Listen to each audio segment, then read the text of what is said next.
Welcome to our channel. నేను యజ్ఞమూర్తి. మన ముందు ఒక ప్రతిభావంతుడైనటువంటి నటుడు ఉన్నారు టీవీ మీడియంలో. సో ఒక రకంగా చెప్పాలంటే అక్కడ ఉన్నటువంటి కొద్దిమంది స్టార్ యాక్టర్లో తను కూడా ఒకరు. తర్వాత సినిమాల్లోనూ తన అదృష్టాన్ని పరీక్షించుకోవాలని చెప్పేసి హీరోగా నటిస్తూ ఒక సినిమాని ప్రొడ్యూస్ చేశారు. అయితే ఆ సినిమా సరిగా కరెక్ట్గా ఏంటంటే పాండమిక్ టైంలో ఆ టైంలో రిలీజ్ అయినందువల్ల జనాదరణకి ఎక్కువగా నోచుకోలేకపోయింది.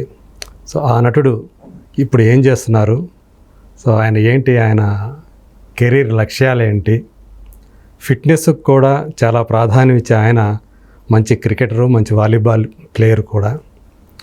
సో ఆయనే నందకిషోర్. నమస్తే నందకిషోర్ గారు. నమస్తే సార్. నమస్తే. థ్యాంక్ యూ సో మచ్ మా స్టూడియోకి వచ్చినందుకు. మోస్ట్ వెల్కమ్ అండి. సో మిమ్మల్ని చూస్తే అదే మీరు 20 ఏళ్ళు అయ్యింది, కానీ మీరు చూస్తే ఇంకా ఫిట్నెస్ ఫ్రీక్ అన్నట్లుగానే కనిపిస్తున్నారు. అవునండి. సో ఎప్పుడు ఇలా హెల్తీగానే ఉంటారనుకుంటే ఇలాగే. మొదటి నుంచి కూడా అంటే ఆటలు పాటలు చిన్నప్పటి నుంచి ఎక్కువగా ఉండేవి. ఆ తర్వాత కాలేజ్ డేస్ నుంచి కూడా వాలీబాల్ ఎక్కువ ఆడేవాళ్ళం. ఉస్మానియా యూనివర్సిటీకి రిప్రజెంట్ చేశాను నేను వాలీబాల్. ఓకే, అంటే ఇంటర్ కాలేజ్ యూనివర్సిటీకి రిప్రజెంట్ చేసాము. ఓకే. సో అలా వాలీబాల్ అలాగే క్రికెట్ ఇవన్నీ ఆడుతూ ఉండేవాళ్ళం. సో అప్పటి నుంచి కూడా ఫిజికల్ యాక్టివిటీ ఎక్కువ ఉండటం వల్ల ఫిట్నెస్ మీద ఎక్కువ ఒక అవగాహన ఉండింది. అందుకని అలాగే మెయింటైన్ చేస్తున్నాం అప్పటి నుంచి. ఓకే, అంటే మీరు ఇక్కడేనండి? అంటే నేను బార్న్ ఇన్ ఆంధ్ర అండి. గుంటూరు జిల్లా చిలకలూరుపేటలో పుట్టాను. చిలకలూరుపేట. ఓకే. పెరిగిందంతా హైదరాబాద్. ఫాదర్ రైల్వే జాబ్ వల్ల ఇక్కడ మూవ్ అయిపోయాం. అంటే when I was 3 years old, చాలా చిన్నప్పుడు. సో ఆల్మోస్ట్ మీరు ఇక్కడ హైదరాబాద్ అయితే మొత్తం తెలంగాణనే పెరిగింది. బట్ ఆంధ్ర మూలాలు కాబట్టి అప్పుడప్పుడు వెళ్తూ వస్తూ ఉండేవాళ్ళం. ఓకే, అంటే ఇప్పుడు రిలేటివ్స్ వాళ్ళంతా ఉండరు కదా అక్కడ? కొంతమంది ఉన్నారు, అప్పుడప్పుడు వెళ్తూ ఉంటాం. ఇప్పుడు కూడా? ఓకే. ఏదైనా అకేషన్స్ ఏదైనా ఫంక్షన్స్ అలా ఉన్నప్పుడు ఇయర్లీ ఒకసారి వెళ్తూ ఉంటాం. ఓకే. సో అప్పటి నుంచి అలా ఆటలు ఇవన్నీ కూడా. అవునండి. మరి అంటే వాలీబాల్ ప్లేయర్ అన్నారు కదా, సాధారణంగా వాలీబాల్ ప్లేయర్ క్రికెట్ ప్లేయర్ కూడా కావడం అనేది చాలా అరుదుగానే కనిపిస్తుంటుంది. నేను పెరిగిందంతా మా ఫాదర్ రైల్వే జాబ్ వల్ల మేము రైల్వే కమ్యూనిటీలో పెరిగాం, రైల్వే క్వార్టర్స్లో మౌలాలి. అక్కడ ఏంటంటే ఈ మనకి I'm talking about 25 years back అండి. అప్పట్లో ఏంటంటే స్కూల్ కాలేజ్ నుంచి రాగానే ఆటలు ఆటలు ఆటలు తప్ప ఇంకోటి ఉండేది కదా యావిగేషన్. అప్పుడు సెల్ ఫోన్స్ కూడా ఇంకా లేవు కదా వాస్తవానికి. సో ఫుల్ టైం మనం స్కూలు ఎడ్యుకేషన్ తప్ప మిగతా టైం అంతా కూడా మోస్ట్లీ ఆటల మీద ఉండేది. దానివల్ల అన్ని ఆటలు, వాలీబాల్, క్రికెట్, బాస్కెట్బాల్, ఫుట్బాల్, అన్ని రకాల ఆటల మీద ఒక అవగాహన ఉండింది. సో మేజర్గా క్రికెట్ అనేది బాగా మన ఇండియాలో ప్రాముఖ్యత కదా. సో క్రేజ్ ఉండేది. ఆ క్రేజ్ తోటి క్రికెట్ కూడా బాగా ఆడేవాళ్ళం. ఓకే. ఆ క్రికెట్ ఆటమే మనకి అడ్వాంటేజ్ అయింది ఫర్దర్గా. ఓకే. సో ఇక్కడ CCL ఆడటానికి సెలబ్రిటీ క్రికెట్ లీగ్లో సో అందరూ అక్కడ బీజం పడింది. అంటే మంచి క్రికెట్ అంటే ప్యాషను, ఆ గేమ్ మీద చాలా ఇంట్రెస్ట్ అండ్ చాలా బాగా ఆడేవాళ్ళం. దానివల్ల ఇక్కడ CCLలో కూడా పిలిచి వెంకటేష్ గారు లాంటి వాళ్ళు, శ్రీకాంత్ అన్నయ్య, తరుణ్ లాంటి వాళ్ళందరూ కూడా ఒక మంచి అవకాశం ఇచ్చారు. సో అప్పటి నుంచి ఇంకా ప్రూవ్ చేసుకున్నాము. ఆ తర్వాత ఇప్పటిదాకా కూడా కంటిన్యూస్గా ఆడుతూనే ఉన్నాము. ఇది ఒక మంచి ఎక్స్పీరియన్స్ కదా.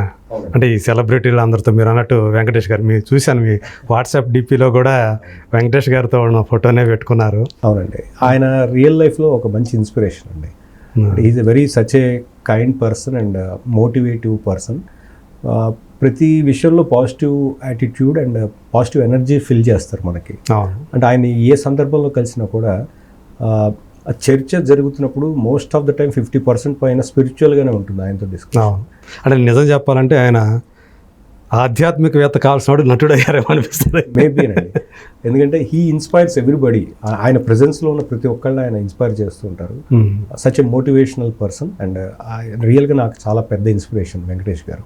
ఓకే. అందుకే ఆయన DP నా ఇది వాట్సాప్లో ఉంటుంది. అదే చూసాను.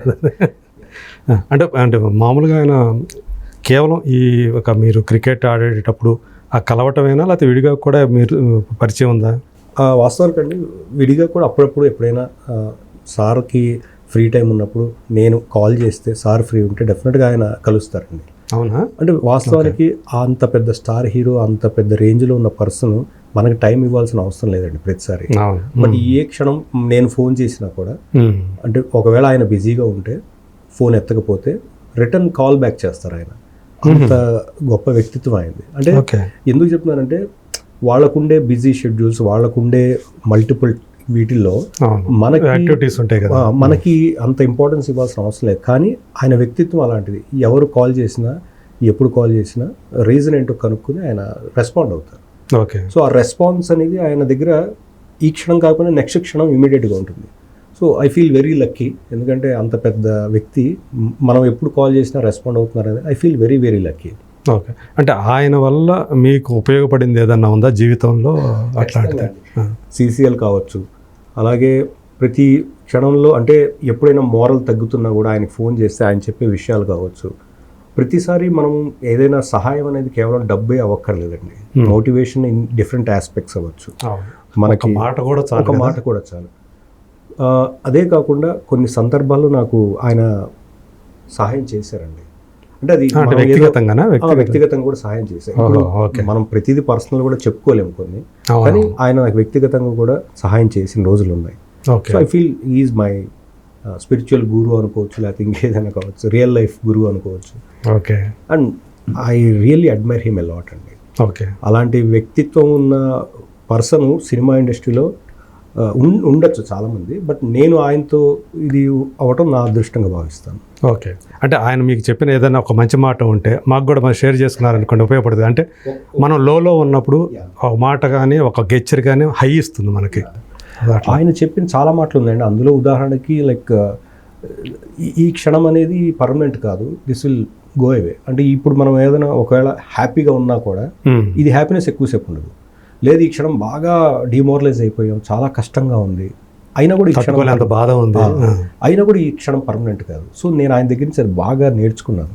ఓకే. ఎప్పుడైనా లో ఇదిలో ఉన్నప్పుడు ఆ మాటను గుర్తు చేసుకున్నా చాలండి మనం. ఎందుకంటే లైఫ్ లైక్ ప్రతి మనిషి జీవితంలో ఆ కష్టాలు సుఖాలు రెండూ ఉంటాయి. కానీ వెన్ యూఆర్ లో అప్పుడే మన రియల్ క్యారెక్టర్ అనేది బయటకు వస్తుంది. అంటే మనం అప్పుడు చాలామంది అలాంటి లోలో ఉన్న సందర్భంలో పిచ్చి పిచ్చి డెసిషన్స్ తీసుకునేవి ఉంటాయి. కానీ అలాంటప్పుడే మనం గట్టిగా నిలబడితే ధైర్యంగా, ఏమో చెప్పలేము, రేపటి రోజున దీనికి రెండింతలు మనం బౌన్స్ బ్యాక్ అవుతాం. సో ఆ విషయాన్ని నేను ఆయన దగ్గర బాగా అవగాహన చేసుకున్నాను. అంటే అలాంటి విషయాలు చాలా చెప్పారండి, ఒకటి కాదు. So I really very thankful to him అండి, ఆల్వేస్. నైస్. నిజంగానే మీరు ఈ మాటలే చాలు మనకి ఆ లోలో ఉన్నప్పుడు ఒక ఉత్తేజాన్ని ఇచ్చి మళ్ళీ జీవితంలో నిలదొక్కునేటట్లు ముందుకు పోవడానికి ఆ ప్రేరణ ఇస్తూ ఉంటాయి.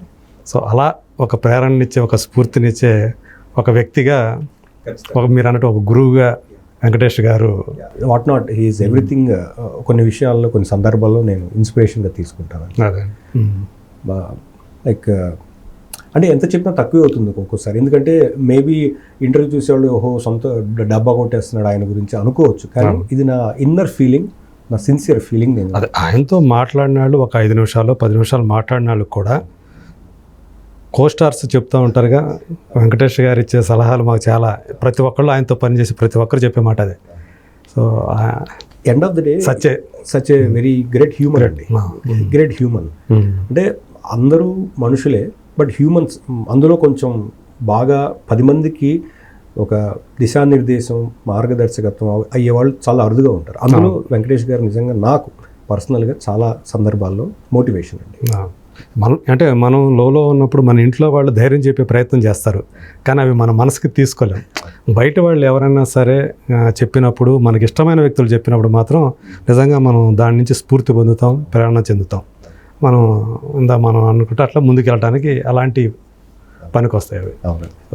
సో మీకు మొత్తానికి ఒక మంచి గురువు సహచర్యం లభించింది, సన్నిహితత్వం లభించింది అనమాట. అయితే సో ఒక నటుడిగా చూసుకున్నప్పుడు మీరు, అంటే ప్రతి వ్యక్తి జీవితంలో ఏ రంగంలో ఉన్న వ్యక్తికైనా సరే ఆటుపోట్లు, గెలుపు ఓటములు అనేవి కామన్గా వస్తూ ఉంటాయి. సో మీరు వచ్చేసి నాకు తెలిసి 22 ఇయర్సా? 23 ఇయర్స్ అవుతుంది. 23 ఇయర్స్ అయిపోయింది ఇండస్ట్రీలోకి వచ్చి. దీనికంటే ముందు కూడా మీరు ఏవో స్టేజ్ మీద కూడా యాక్ట్ చేశారనుకుంటా కాలేజీలో. ఫాదర్ నాకు మొదటగా, అంటే నేను 7వ తరగతిలో ఉన్నప్పుడు మా ఫాదర్ నాకు మేకప్ వేశారు. ఫస్ట్ గురువు ఒక రకంగా మా ఫాదర్. నాన్నగారు. ఓకే. ఆయన ధూళిపాల వెంకటరమణ, ఆయన రైల్వేలో జాబ్ చేసేవారు. సో అంటే అప్పట్లో చిన్నప్పుడు మనకు తెలియదు, నాటకం అంటే ఏంటో తెలియదు, ఏమీ తెలియదు. నాన్న చెప్పారు చెయ్యాలి. అక్కడ అందరూ ఏదో ఆయన చెప్పింది చేస్తుంటే అందరూ చప్పట్లు కొట్టడం ఇవన్నీ చూసి ఇదేదో భలే కొత్తగా బాగుంది అనే ఫీలింగ్. అప్పట్లో దేని గురించి అంత మన నాలెడ్జ్ ఉండదు. ఓకే. సో అలా స్టార్ట్ అయింది. తర్వాత ఉదయ్ భాను గారు అని రైల్వేలో వర్క్ చేస్తారు ఆయన కూడా. ఆయన దగ్గర సీరియస్ థియేటర్ యాక్టివిటీస్ నేర్చుకున్నాం. ఓకే. మాదంతా కూడా థియేటర్ ఎలా అంటే ఫోక్ ఫార్మాట్ థియేటర్ ఉండేది మేము చేసిందంతా. అంటే జానపదం ఎక్కువ కనెక్షన్ ఉంది. ఆన్ స్టేజ్ పాటలు పాడుతూ, ఆన్ స్టేజ్ యాక్ట్ చేస్తూ, ఆన్ స్టేజ్ నటిస్తూ, అన్ని రకాలుగా చాలా ప్లస్ అయింది మాకు. ఓకే. నటన రంగంలో బేసిక్స్ తెలుసుకోవడానికి ఉపయోగపడింది. సో అక్కడి నుంచి మేము చేసిన ప్లేస్ అన్నీ కూడా ఫోక్ ఫార్మాట్లో దాదాపు హిందీ, తెలుగు 2 లాంగ్వేజ్లో చేసేవాళ్ళం. ఆల్ ఓవర్ ఇండియా కూడా చేసాం. అలా అది మంచి ప్లాట్ఫామ్ అయింది నాకు ఈ నటన రంగంలో రావడానికి. ఓకే. అక్కడి నుంచి ఇంకా చిన్నగా టెలివిజన్ రంగంలోకి వచ్చాం. ఆ తర్వాత తమ్మారెడ్డి భరద్వాజ గారు ఫస్ట్లో బాగా ఎంకరేజ్ చేశారు. స్వాతి అనే సీరియల్ చేసాం. అప్పట్లో మా టీవీ అప్పుడే కొత్తగా వస్తుంది. ఓకే. అక్కడి నుంచి కూడా 1 by 1 మంచి ఆపర్చునిటీస్ రావటం. చెన్నైలో అప్పుడు చేసాం కొన్ని సంవత్సరాలు. తర్వాత ఇక్కడ హైదరాబాద్లో చెన్నై అంటే ఇప్పుడు రాడాన్ రాధిక గారి బ్యానర్లో అప్పుడు సూర్యవంశం అని ఒక సీరియల్, సూర్యవంశం 2004 ఆ ప్రాంతంలో. ఆ సీరియల్ ఒక 2.5 సంవత్సరాలు చేసాం. అదే టైంలో స్రవంతి అనే సీరియల్ ఇక్కడ మనా స్టూడియోస్, మనా చౌదరి గారిది అది వచ్చింది ఆపర్చునిటీ. సో అక్కడి నుంచి ఇంకా తిరిగి వెనక్కి చూసుకోలేదు. ఆ సీరియల్ చాలా మంచి పేరు వచ్చింది. దాదాపు 5 ఏళ్ళు ఆ సీరియల్ చేసాము. మెగా సీరియల్ అదొక దాదాపు 1200 ఎపిసోడ్లు చేసాం. అదే మోర్ దాన్ 1000 ఎపిసోడ్స్ వచ్చినటువంటి సీరియల్స్లో. సో అట్లా 1 by 1 అంటే ఆ థియేటర్ బ్యాక్గ్రౌండ్ అనేది చాలా బాగా ఉపయోగపడింది ఒక నటుడిగా అంచెలంచెలుగా ఎదగటానికి. సో ఇప్పుడున్న ప్లాట్ఫామ్స్, ఇప్పుడున్న ఆపర్చునిటీస్ చాలా ఎక్కువ ఉన్నాయి. అప్పట్లో అన్నీ లేవు. కానీ వచ్చిన అవకాశాన్ని మనం సద్వినియోగం చేసుకుంటూ వచ్చాము. అది లక్కీగా వర్కౌట్ అయింది. అందుకని 1 by 1 కొంచెం నిలబెట్టుకున్నాం. ఆపర్చునిటీస్ని అలా వచ్చి చేసుకుంటూ పోయాం. స్రవంతి మీకు బెస్ట్ యాక్టర్ అవార్డుగా కూడా తెచ్చింది కదా. బెస్ట్ యాక్టర్గా చాలా ఎవ్రీ ఇయర్ వచ్చింది అక్కడ. మంచి ఎక్స్పీరియన్స్ స్రవంతి అనే సీరియల్. మీకు అంటే చెన్నైలో కూడా చేశారు కదా. ఈ రాడా దాంట్లో చేసేటప్పుడు ఆ బ్యానర్ కింద వాళ్ళ యొక్క హాస్పిటాలిటీ ఎలా ఉండేది, అక్కడ వాతావరణం ఎలా ఉండేది మీకు? బాగుండేదండి. అప్పట్లో యాక్చువల్గా చెన్నైలో మేజర్గా తెలుగు సీరియల్స్ షూటింగ్ కూడా అక్కడ జరుగుతుండేది. సో మేజర్గా ఇక్కడ తెలుగు వాళ్ళు కూడా అక్కడికి వెళ్ళి షూట్ చేసేవాళ్ళు, వర్క్ చేసేవాళ్ళు. హాస్పిటాలిటీ వైజ్ బాగుండేదండి రాడాన్ టీవీ. ఎందుకంటే అది ఆల్రెడీ అక్కడ ఎస్టాబ్లిష్డ్ సంస్థ రాధిక గారిది. సో హాస్పిటాలిటీ వైజ్ చాలా బాగుండేది. అంటే ఇక్కడి నుంచి మనం వెళ్ళినా కూడా మనకు ఒక సపరేట్ రూమ్ ఇచ్చి, వెహికల్ ఇచ్చేసి, అంటే I'm talking about long back అప్పటి నుంచి కూడా. సో మంచి హాస్పిటాలిటీ ఉండేది. అంటే 15-20 సంవత్సరాలు, ఆల్మోస్ట్ 20 సంవత్సరాల క్రితం కదా. మంచి హాస్పిటాలిటీ, బాగా చూసుకునేవాళ్ళు.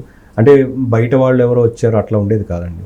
దే ఆర్ లైక్ అందరూ ఒక టీము, ఒక మంచి ఒక గ్రూప్ అనుకునే వాళ్ళు కూడా ఉండేవాళ్ళు. అంటే రాధిక గారితో అప్పుడు ఏమైనా పరిచయం ఉండిందా? ఎక్కువ లేదండి. ఒక 3-4 సందర్భాల్లో కలిసాము, మాట్లాడాము. అక్కడే చెన్నైలోనే. ఆవిడ కూడా సీరియల్ చూసేది అప్పుడప్పుడు. చూసి ఆవిడ ఇన్పుట్స్ ఇచ్చి చెప్పి బాగా ఎంకరేజ్ చేసేవారు. ఆవిడ కూడా లైక్ బాగుండిందండి ఆ టైం. అప్పుడే మనం బడ్డింగ్ స్టేజ్, కొంచెం ఎంకరేజ్మెంట్ అందరి వైపు నుంచి ఉండేది.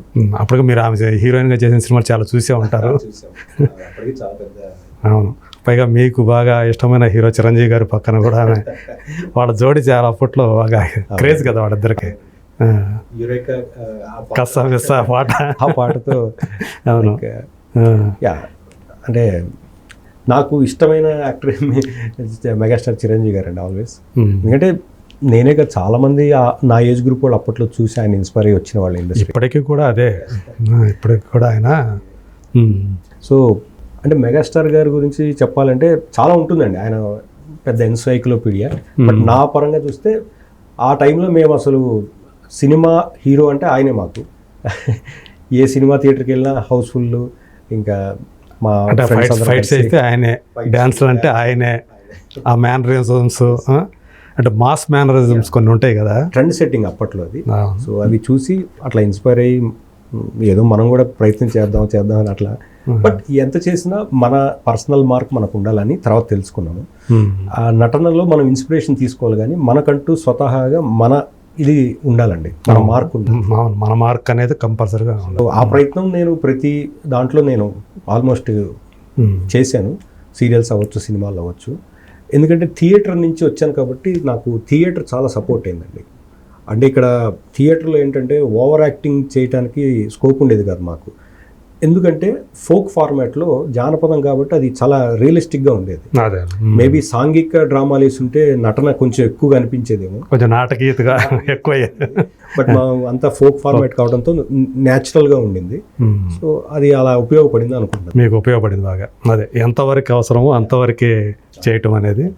అండ్ మా గురువు గారు కాకపోతే మన టీవీ సీరియల్స్కి వచ్చేటప్పటికి కొంచెం ఆ నాటకీయత, ఇప్పుడు ఏ సీరియల్ అయినా సరే ఉంటుంది, ఓవర్ మెలో డ్రామా అనేది ఉండాల్సిందే కదా. ఉండాలండి. ఎందుకంటే లైక్ నేను ఇది ఎన్నోసార్లు చెప్పాను, సినిమా అనేది 2 గంటల్లో అయిపోతుందండి. మనం ఏం చెప్పాలనుకుంటున్నాము, లేకపోతే ఆ క్యారెక్టర్ ఏం చెప్పాలనుకుంటుందో అయిపోతుంది, తేలిపోతుంది అక్కడితో. అదే సీరియల్ అనుకోండి, ఇప్పుడు ఒక క్యారెక్టరు వాడిని ఇంట్రడక్షన్ కావచ్చు, లేకపోతే వాడి నడిచే విధానం, ఇప్పుడు ప్రతిరోజు నేను ఎలా ఉంటాను అనేది అది ప్రతిరోజు చూపించాల్సిందే.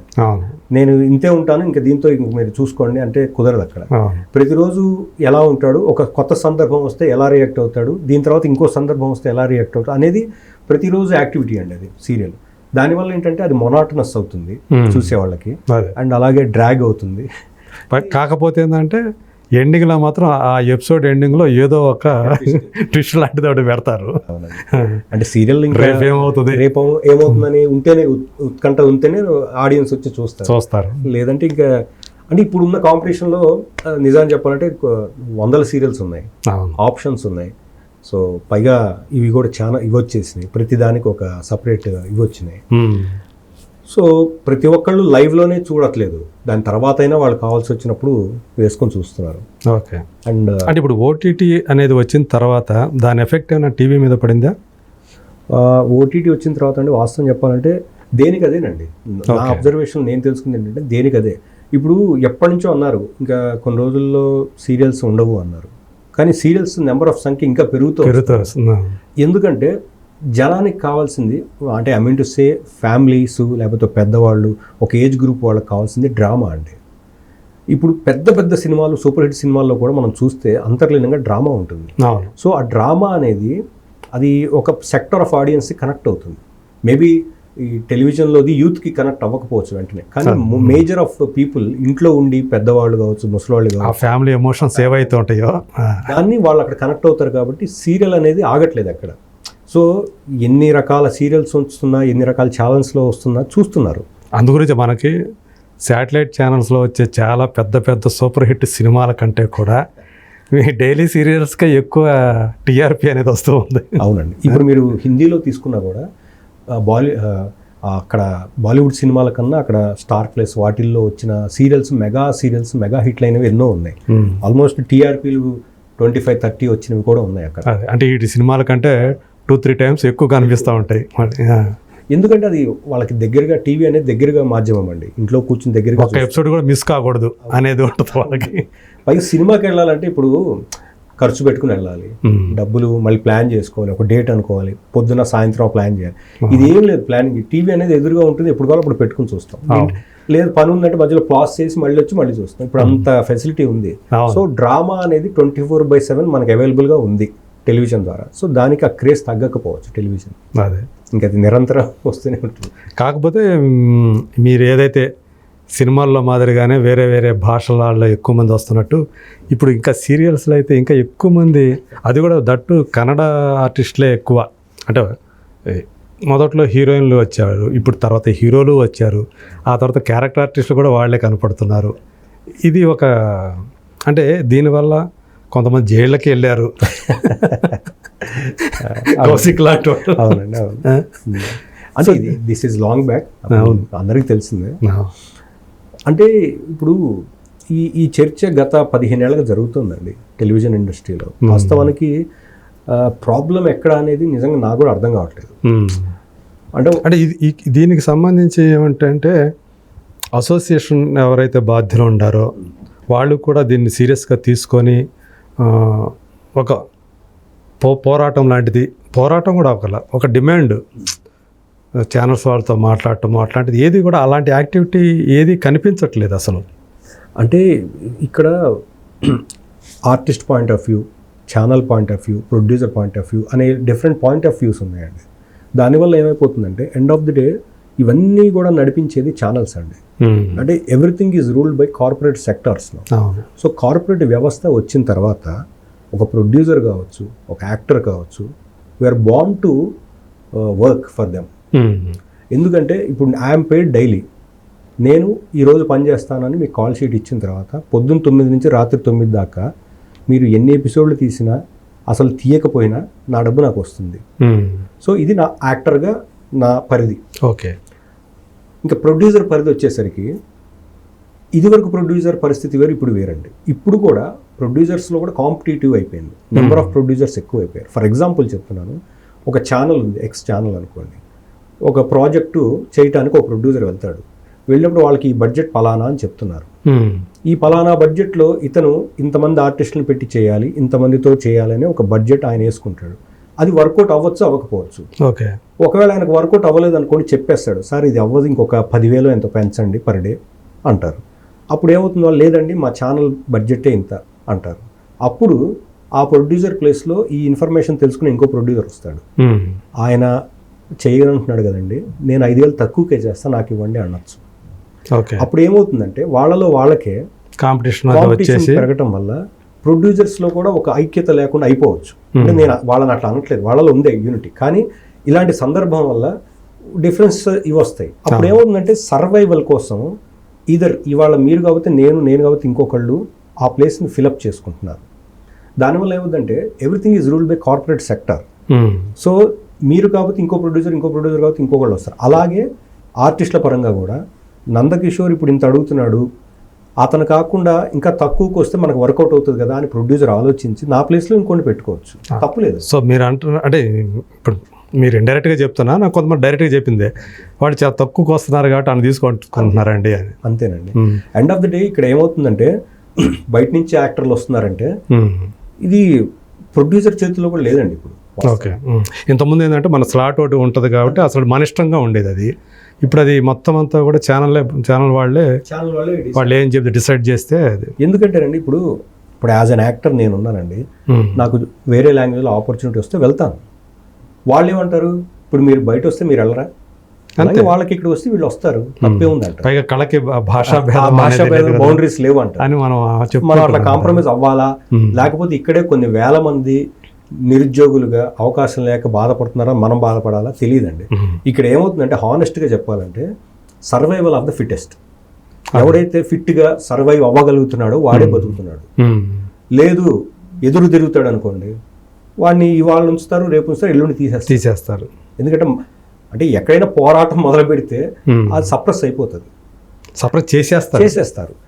బట్ అందుకని ఏమవుతుందంటే ఇప్పుడు నేను బతుకు తెరువు కోసం నేను పోరాడి నేను ఒక్కడే మిగిలిపోవాలా, కాంప్రమైజ్ అయిపోయి ఏదో ఒకటి బతికేస్తే బెటరా అనే స్థాయిలో ఉందండి ఇప్పుడు.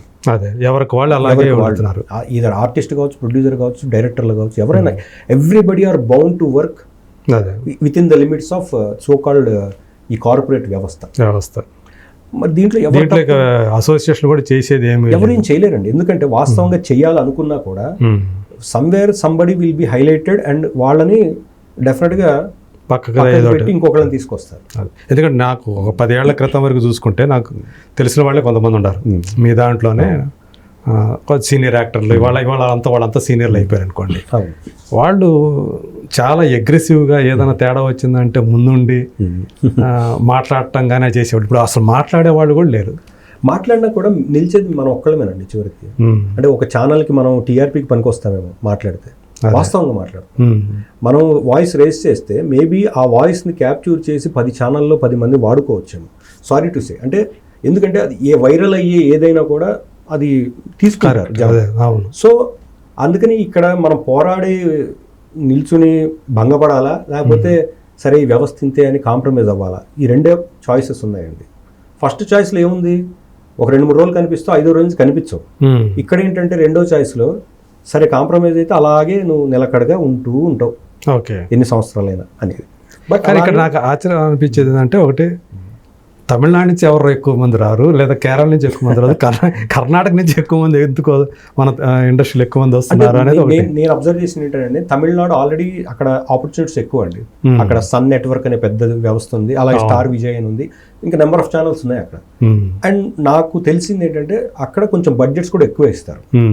మన తెలుగు ఆర్టిస్టులు అక్కడ ఏమైనా వెళ్తుంటారా? వెళ్ళారు, నాకు తెలిసి కొంతమంది వెళ్ళారు. ఓకే. ఉన్నారు, అక్కడక్కడ కొంతమంది ఉన్నారు, బట్ ఎక్కువ సంఖ్య లేదు, చాలా తక్కువ ఉంది. బట్ వేరే కర్ణాటక విషయానికి వస్తే వాళ్ళు ఎందుకు ఇక్కడ వస్తున్నారనే దానికి నాకు తెలిసింది చెప్తున్నాను. అక్కడ కన్నడలో సీరియల్స్ బడ్జెట్ చాలా తక్కువ అండి, లిమిటెడ్, వెరీ లిమిటెడ్. వేరాజ్ ఇక్కడికి వస్తే అదే ఆపర్చునిటీ. ఫర్ ఎగ్జాంపుల్ నేను కన్నడ అతను అనుకోండి, నన్ను ఇక్కడ తెలుగు వాళ్ళు పిలిచారు అనుకోండి, నాకు ఇక్కడ ఒక 2-3 వేలు ఇస్తే అక్కడికి వస్తే 6-7 వేలు ఇస్తున్నారు. అప్పుడు నేను ఎందుకు రానండి? కరెక్ట్. అండ్ నేను వచ్చి సిన్సియర్గా పనిచేస్తాను, ఎందుకంటే నాకు ఇక్కడ ఎక్కువ వస్తుంది, బయట స్టేట్కి వెళ్ళినా కూడా ఎక్కువ వస్తుంది, కాబట్టి నేను అగ్రిమెంట్ చేసి బాండెడ్గా పనిచేస్తాను. అంటే producer point of view, channel point of view, ఇక్కడ వాళ్ళ మీద ఉన్న కంప్లైంట్ ఏంటంటే నేను తెలుసుకున్నాను, ఇక్కడ వాళ్ళు ఒక ఆపర్చునిటీ వస్తే చేస్తూ ఇంకొకటి వస్తే దీన్ని డిచ్ చేసి వెళ్ళిపోతుంటారు. ఇక్కడ లోకల్ కాబట్టి వాడిని మనం ఏం అనలేము, అందుకనే బయట నుంచి తెచ్చుకుంటే వాడు అగ్రిమెంట్కి బాండ్ అయ్యి మనకి ఏ ప్రాబ్లం క్రియేట్ చేయకుండా, డేట్స్ ప్రాబ్లం ఇవ్వకుండా చేస్తాడు అనే ఉద్దేశంతో వాళ్ళు బయట నుంచి ఎక్కువ తెచ్చుకుంటామనే ఒక న్యూస్ అండి. వాళ్ళు కూడా అట్లాగే అట్లా బాగుండే పని చేస్తూ ఉన్నారు కాబట్టి వాళ్ళ పాయింట్ ఆఫ్ వ్యూ కూడా కరెక్ట్ అయ్యి ఉండొచ్చు. ఎందుకంటే ఇక్కడ లోకల్ వాళ్ళకి అగ్రిమెంట్లు లేవా? ఓన్లీ హీరో, హీరోయిన్, ఇంకేమైనా మేజర్ క్యారెక్టర్ వాళ్ళకే అగ్రిమెంట్స్ ఉంటాయండి. మిగతా ఫర్ ఎగ్జాంపుల్ ఇప్పుడు నేను క్యారెక్టర్ ఆర్టిస్ట్గా ఉన్నాను అనుకోండి, నాకేం అగ్రిమెంట్ ఉండదు. నేను బికాస్ ఆఫ్ ఇంత ఎక్స్పీరియన్స్ ఉండి నేను అగ్రిమెంట్ చేయాలా అని అడిగాను అనుకోండి, ఒక్కొక్కసారి చేయాల్సి వస్తుంది, ఎందుకంటే ఛానల్ రూల్స్లో ఉంటే మెయిన్ క్యారెక్టర్స్, ఇంపార్టెంట్ క్యారెక్టర్స్ కూడా చేయాల్సి వస్తుంది. లేని వాళ్ళు ఏం చేస్తారంటే కమిట్ అయిపోతారు, ఆపర్చునిటీ వచ్చిందని. అలాగే ఇంకొక ఆపర్చునిటీ వస్తే అది కూడా ఒప్పేసుకుంటారు. ఎందుకంటారండి, ఎవరి పాయింట్ ఆఫ్ వ్యూ వాళ్ళు కరెక్ట్. ఇప్పుడు నాకు ఆపర్చునిటీ ఎక్కువ వస్తే నేను బాగా సంపాదించుకుంటాను, వాళ్ళ పాయింట్ ఆఫ్ వ్యూ ఏంటి, ఎక్కువ ఆపర్చునిటీస్ వాడి వెళ్ళిపోతే అదే రోజున డేట్లు ఇబ్బంది అయితే టోటల్ ఆ రోజు వర్కే దెబ్బతింటుంది. అప్పుడు 1 డే లాస్ వస్తుంది ప్రొడ్యూసర్కి. అప్పుడు ఎవరు రెస్పాన్సిబుల్? 1 డే ప్రొడ్యూసర్కి లాస్ వచ్చినా కష్టమే ఇప్పుడున్న పరిస్థితి. కొన్ని సందర్భాలు చూస్తే ఆర్టిస్ట్ మారిపోవడానికి కారణం ఎట్లాంటివి అంతేనండి, వాస్తవం. నేను సడన్గా నేను ఎప్పుడు ఒక పాయింట్ ఆఫ్ వ్యూ చెప్పనండి. Artist point of view correct ఉంటుంది, producer point of view correct ఉంది, channel point of view correct ఉంటుంది. కానీ ఎండ్ ఆఫ్ ది డే ఏంటంటే ఏది మేజర్గా ఎఫెక్ట్ అవుతుంది అనేది మనం గ్రౌండ్ రియాలిటీలో తెలుసుకోవాలి. ఇప్పుడు నా పర్సనల్ ఎక్స్పీరియన్స్ ఒకలాగా ఉంటుందండి, ప్రొడ్యూసర్ పర్సనల్ ఎక్స్పీరియన్స్ ఇంకోలాగా ఉంటుంది. అలా డిఫరెంట్గా ఉండొచ్చండి. ఏదైనా కూడా ఇంక ఈ సర్వైవల్ ఇక్కడ ఎవరికి వాళ్ళు పోరాడాలంతే. మనం పక్కనోడి కోసం పోరాడితే మనం అనేవాడు ఉనికిలో కూడా ఉండకపోవచ్చు, అలాంటి సిచ్యువేషన్ ఇప్పుడు ఉంది. సో అందుకనే ప్రతి ఒక్కళ్ళు కూడా మనిషి ఏంటంటేనండి, తనను తాను రక్షించుకుంటూ తన ఫ్యామిలీ కోసమే కష్టపడతాడు, పాటుపడతాడు. ఇలాంటి సందర్భంలో ఇక్కడ ఏదో విప్లవాత్మకమైన నిర్ణయాలు తీసేసుకుని ఫ్యామిలీని ఎఫెక్ట్ చేసే నిర్ణయాలు తీసుకోలేరు ఎవరు. ఎప్పుడు తీసుకుంటారంటే నేను ఈ పని చేయకపోయినా నేను బతకగలను అనే నమ్మకం, కాన్ఫిడెన్స్ ఉన్నప్పుడు ఒక విప్లవం వస్తుంది. కానీ దేనికైనా వెనక ఒక స్ట్రెంగ్త్, కాన్ఫిడెన్స్ ఉన్నప్పుడే చేయగలుగుతారు ఏదైనా కొత్త ఇది తీసుకురావడానికి. లేనప్పుడు ఏమవుతుందంటే ఈ పోరాటంలో కాంప్రమైజ్ అవ్వాల్సిందే, అంతకుమించి వేరే చాయిస్ లేదు. కాస్త ఏదైనా ఉడుకు రక్తం ఆ ఏజ్లో ఉన్నప్పుడు ఏమైనా కథ చేయగలుగుతారేమో, అంతే. కరెక్ట్. ఇప్పుడు మీరు అన్నట్టు అలాంటి వాళ్ళే ఈ సర్వైవల్ ప్రాబ్లంలో ఉంటారు. వాళ్ళు కూడా ఏం చేయగలుగుతారు? ఇప్పుడు సీనియర్స్ ఎవరు రానప్పుడు సీనియర్స్కి ఏంటంటే అప్పటికే అనుభవం అయి ఉంటుంది, వాళ్ళని అడిగినా వాళ్ళు రారు. ఇక్కడ 2 రకాల సీనియర్స్ ఉంటారండి. ఒకటి అనుభవం అయిపోయి మనకి ఎందుకులే అని కామ్గా ఉండేవాళ్ళు. రెండో రకం ఏంటంటే నాకు ఎందుకు ఇది అవసరం లేదని వేరే ఆప్షన్ వెతుక్కుని వేరే బిజినెస్ ఏదో చేసుకుంటూ ఉండేవాళ్ళు. అంతే. చాలా మంది అట్లా కనుమరుగైపోయినట్టు ఉండొచ్చు, ఉన్నారు కూడా. మీకు తెలిసిన వాళ్ళు మీ ఫ్రెండ్స్లో కూడా ఉన్నారు? అంటే నాకు అంతగా తెలియదు, బట్ ఉండొచ్చు అండి. ఎందుకంటే అంటే వాళ్ళకి అక్కడ ఉండటం ఇష్టం లేక, అడ్జస్ట్ అవ్వలేక వెళ్ళిపోయిన వాళ్ళు ఉండొచ్చు. నాకంటే నాకు తెలిసి నాకు ఇంకా థాట్లో రావట్లేదు, ఉండుంటారు బహుశా. మీకు బాగా మంచి ఫ్రెండ్స్ ఎవరండి ఇక్కడ? నాకు టెలివిజన్లో అండి చాలామంది ఉన్నారు. మా ప్రొడ్యూసర్ శ్రీరామ్, యాక్టర్ శ్రీరాము మంచి ఫ్రెండ్ అండ్ చాలా సపోర్టివ్. నాకు చాలా సందర్భాల్లో కూడా నాకు సపోర్టివ్గా ఉన్నాడు. అలాగే అంటే మేము మాది శ్రీరామ్ అండి. ఓకే. ఇప్పుడు అవును జీలో కూడా చేస్తున్నాడు కదా. అదేంది రాయలసీమ యాసలో ఒకటి చేశాడు, అది ఈ అమ్మాయి అవును రోహిణితో చేసింది. అతను అప్పుడు ప్రొడ్యూసర్, ఇప్పుడు యాక్టింగ్ కూడా చేస్తున్నాడు. సో ఆ శ్రీరామ్ అట్లా చాలామంది ఉన్నారు. మాది మేమందరం కలిసి క్రికెట్ కూడా ఆడేవాళ్ళం. Cricket association of Telugu television అది మేము పెట్టాము ఒకటి. So I'm talking about from past 15 years. Corona ముందు వరకు కూడా చాలా యాక్టివ్గా చేసేవాళ్ళం. కరోనా ముందు నుంచి కొంచెం స్లో అయిపోయింది, ఇప్పుడు మేము కలవట్లేదు కూడా చాలామంది. అప్పట్లో రెగ్యులర్గా ఆల్మోస్ట్ శ్రీరాము, సమీర్, అందరూ, భరణి, కౌశిక్, అందరం, అనిల్, వీళ్ళందరూ, చక్రి, అందరం కలిసి రెగ్యులర్గా ఆడుతూ ఉండేవాడు. సో సో ఇప్పుడు ఏంటంటే ఇంకెవరు బిజీలో వాళ్ళు ఉన్నారు కాబట్టి అప్పుడప్పుడు రేర్గా కలుస్తుంటాం. మీ అందరిలో కూడా కథ సమీర్ సినిమాల్లో కూడా కొంచెం ఎక్కువ యాక్ట్ చేసినట్టున్నాడు. అవును. మీరు చెప్పిన మా రాజీవ్ భయ్య కూడా మంచి రాజీవ్. support. సో వాళ్ళిద్దరు రాజు కూడా ఉండేవాడు ఫస్ట్లో ఉండేవాడు, ఆయన తర్వాత కొంచెం బిజీ అయిపోయి ఆయన కంప్లీట్గా అది వదిలిపెట్టేసి టీవీ వదిలిపెట్టేసి సినిమాలోకి వస్తాడు కదా ఆయన. అంటే ఆయనకి ఫస్ట్ నుంచి రాజమౌళి గారు వాళ్ళు కలిసి చేశారు కాబట్టి వాళ్ళకి అక్కడ మంచి ఇది పడింది ఫౌండేషన్. అవును. మేము చేసేటప్పుడు మాకు అలాంటి రాజమౌళిలు దొరకలేదు వాస్తవానికి. సో మేము ఇంకా ట్రయింగ్లోనే ఉన్నాం. అదే. సో మీరు కానీ మీకు సినిమాల్లోకి చేయాలనే ఆలోచన ఉండబట్టే కదా మీరు ఆ నరసింహపురం అనే సినిమా చేశారు. ఇక్కడ ప్రతి మనిషి ఇండస్ట్రీకి వచ్చే ప్రతి యాక్టర్ ఏం ఫీల్ అవుతాడండి, నేనే కూడా ఒక చిరంజీవి అయిపోదాం అనుకుంటాడండి. వాస్తవానికి అనుకోవటంలో తప్పలేదు, కానీ మనకు అర్హత ఎంత ఉందనేది ఆలోచించుకోవాలి మనిషి ఫస్ట్. సో ఇక్కడ ఈ ఇదిలో ఏమవుతుందంటే చాలామంది ప్రయత్నాలు చేసేసి చాలామంది లైఫ్ పెట్టేసి ఎన్నో ప్రయత్నాలు చేస్తుంటారు. అదే రకంగా నేను కూడా నరసింహపురం అనే మూవీ చేశాను. అంటే చాలా సీరియస్గా చాలా ఎఫర్ట్ పెట్టి చేశాను. దానికి వెంకటేష్ గారే మాకు టీజర్ లాంచ్ కూడా చేశారు వాస్తవానికి. అంటే ఆయన అందుకని ఆయన ఇందాక చెప్పినట్టు మొదట్లో ఆయన ఏం అడిగినా కూడా కాదు అని ఎప్పుడు అనలేదు. సో నా కోసం ఆయన టీజర్ కూడా లాంచ్ చేశారు. బట్ అది కరోనా సెకండ్ వేవ్ వచ్చిన టైంలో థియేటర్స్ అప్పుడే జస్ట్ ఓపెన్ చేస్తున్న మూమెంట్లో రిలీజ్ చేసాం. అంటే ప్రతి దాంట్లో ప్లస్లు మైనస్లు ఉంటాయండి. ఆ సినిమా మహాద్భుతం నేను చెప్పను, మంచి ఎఫర్ట్ పెట్టాము. అదే అఖండ అనే సినిమా తర్వాత లేదండి, అఖండ ముందే వచ్చిందండి. ఓకే. ఆ టైంలో నారప్ప సినిమా వచ్చింది వెంకటేష్ గారిది. ఆ టైంలో అది ఓటీటీలో రిలీజ్ అయింది. సో అది ప్రయత్నం చేసాం, కానీ ఆ ప్రయత్నం అనుకున్నంత స్థాయిలో సక్సెస్ అవ్వలేకపోయాం మేము. ఓకే. బట్ ప్రయత్నం అయితే చేసాం. అంటే పైగా ఏంటంటే మీరే దానికి ప్రొడ్యూసర్ కదా. అవునండి. అదే ఇప్పుడు ఎండ్ ఆఫ్ ది డే ఏమవుతుందంటే అంటే క్యారెక్టర్ మీద బాగా ఇష్టంతో, క్యారెక్టర్ మీద ఇష్టంతో ప్లస్ నేను ఫస్ట్ ఆ సినిమా ఒప్పుకున్నప్పుడు నేను ప్రొడ్యూసర్ కాదండి. ఎవరైతే ప్రొడ్యూస్ చేస్తా అనుకున్నారో వాళ్ళు ఆ టైంలో కొంచెం ఇబ్బందులు ఉండి వాళ్ళు ఎగ్జిట్ అయిపోయారు. ఇంకా నేను పర్సనల్గా తీసుకున్నాను. ఎందుకు నేను స్టార్ట్ చేసింది ఇట్లా ఆగిపోతే నాకే చాలా ఇదిగా ఉంది, వద్దని నేను ఇంకా నాకున్న పరిస్థితులు నాకున్న ఫ్రెండ్స్ దగ్గర నుంచి అలా ఇలా చేసుకుని దాన్ని మూవ్మెంట్ చేశాను. శ్రీరాజ్ అనుకుంటా కదా డైరెక్ట్. శ్రీరాజ్ డైరెక్ట్, నా ఫ్రెండే అతను కూడా. సో అతను కూడా కొంచెం నామినల్ అమౌంట్ పెట్టాడు ఫస్ట్లో.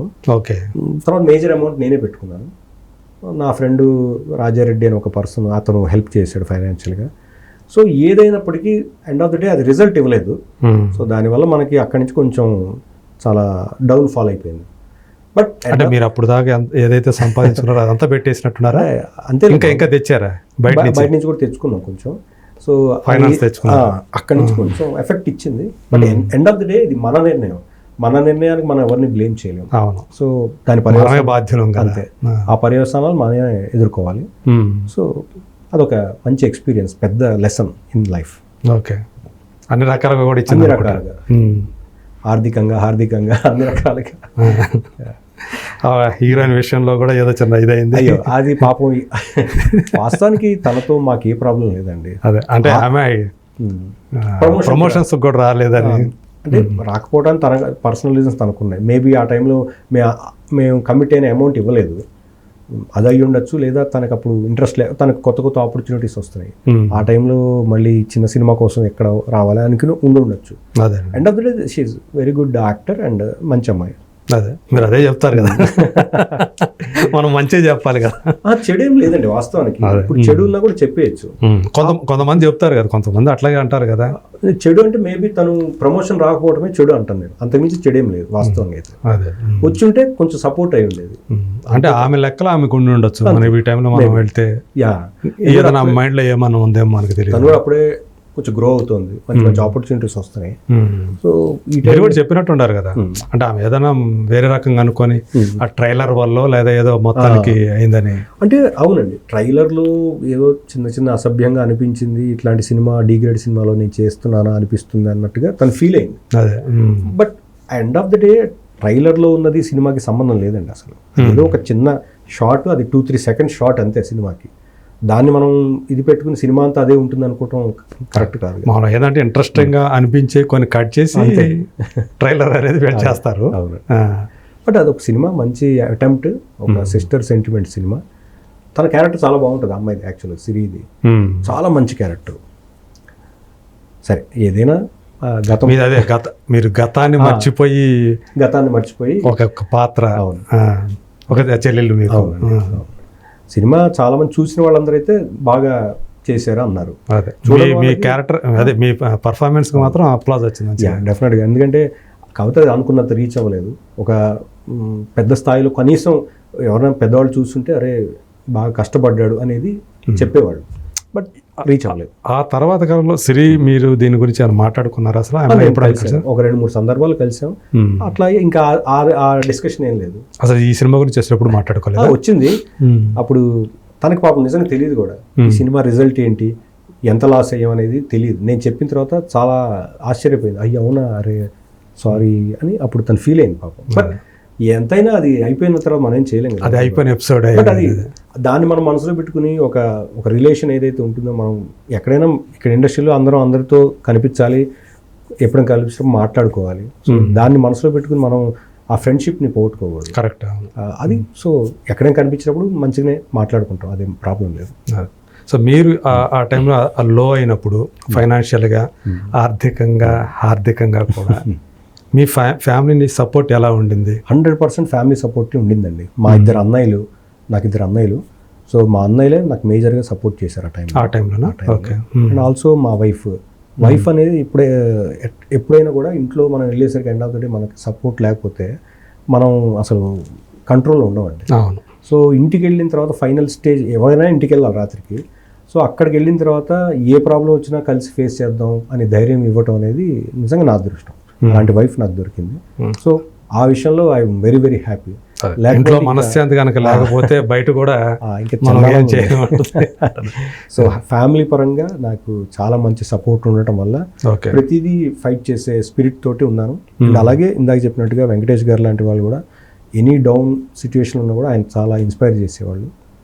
అలా మంచి మంచి ఫ్రెండ్స్ అందరూ చుట్టూ సర్కిల్ బాగుండింది కాబట్టి మనల్ని ఎవరు కూడా డిస్కరేజ్ చేయలేదు. అందరూ కూడా డోంట్ వరీ, ఈ ఫేజ్ వెళ్ళిపోతుంది, మంచి ఫేజ్ వస్తుందని సపోర్ట్ చేసిన వాళ్ళే ఉన్నారు. సో అట్లానే దాన్ని ఓవర్కమ్ చేశారా? ఎస్, అయిపోయింది. దానికి సంబంధించినటువంటి చేస్తున్నామండి, ఇంకా కొంచెం ఉంది చేయాలి.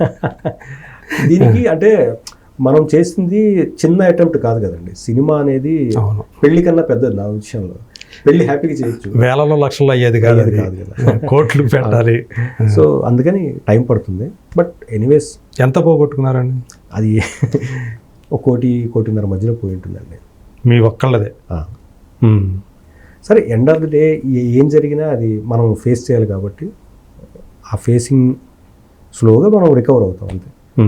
దానికోసం ఆ టైంలో కొన్ని మన సొంత ఏవైతే మనం అనుకుంటాం అవన్నీ సాక్రిఫైస్ చేయాలి, కొన్ని వదిలేసుకోవాల్సి వస్తుంది. ఎందుకంటే ఆర్థికంగా ఇబ్బందులు ఉన్నప్పుడు అవి అంటే అప్పుడు దాకా మీరు ఏదైతే ఒక లైఫ్ స్టైల్గా అలవాటు పడి ఉంటారు, ఇది ఆ ఎఫెక్ట్ అనేది చూపించిందండి? చూపించిందండి డెఫినెట్గా. ఎందుకంటే ప్రతిదీ మనం అనుకున్నట్టుగా ఉండదు. ఎండ్ ఆఫ్ ద డే ఒక్కోసారి మీరు అన్నట్టు సాక్రిఫైస్ చేయాలి, లేదా కాంప్రమైజ్ అవ్వాలి. అంతవరకు మనం ఇదే కరెక్ట్ అనుకున్నప్పుడు అది కరెక్ట్ కాకపోవచ్చు. సో నిజంగా కాంప్రమైజ్ అవ్వడానికి, సాక్రిఫైస్ చేయడానికి సిద్ధపడాలి మనిషి. ఎందుకంటే డౌన్ఫాల్ ఉన్నప్పుడు కూడా నేను కాంప్రమైజ్ అవ్వను అంటే అందరికీ వర్కౌట్ అవ్వకపోవచ్చు, కొద్ది మందికో వర్కౌట్ అవ్వచ్చు నేను ఇలాగే ఉంటాను అనేది. బట్ మనం ఏంటంటే అంటే what I mean to say అప్పటిదాకా ఇంకా సీరియల్స్ చేయకూడదు అనుకున్న నేను మళ్ళీ సీరియల్స్ చేయడం మొదలుపెట్టాను. ఓకే. సినిమాలు ఇంకా అదే సినిమాల్లోకి వెళ్ళిపోదాం అనుకున్నాను నేను, మళ్ళీ సీరియల్స్ చేయడం ఆ డెసిషన్ తీసుకున్నాను. నాకు ఇంకా వేరే ఆప్షన్ లేదు కదా. నేను సినిమాలే చేస్తానని కూర్చుంటే మరి మనకి. అంటే మీరు నరసింహపురం చేసేటప్పుడు సీరియల్స్ కూడా మానేశారా మొత్తం? ఆల్మోస్ట్ మానేశానండి. ఓకే. అంటే ఆ ఇన్కమ్ ఆగిపోయినట్టే? ఆ ఇన్కమ్ ఆగిపోయింది. దాదాపు సీరియల్ నుంచి వచ్చే ఇన్కమ్ 4 ఏళ్ళు ఆపేసుకున్నాను నేను.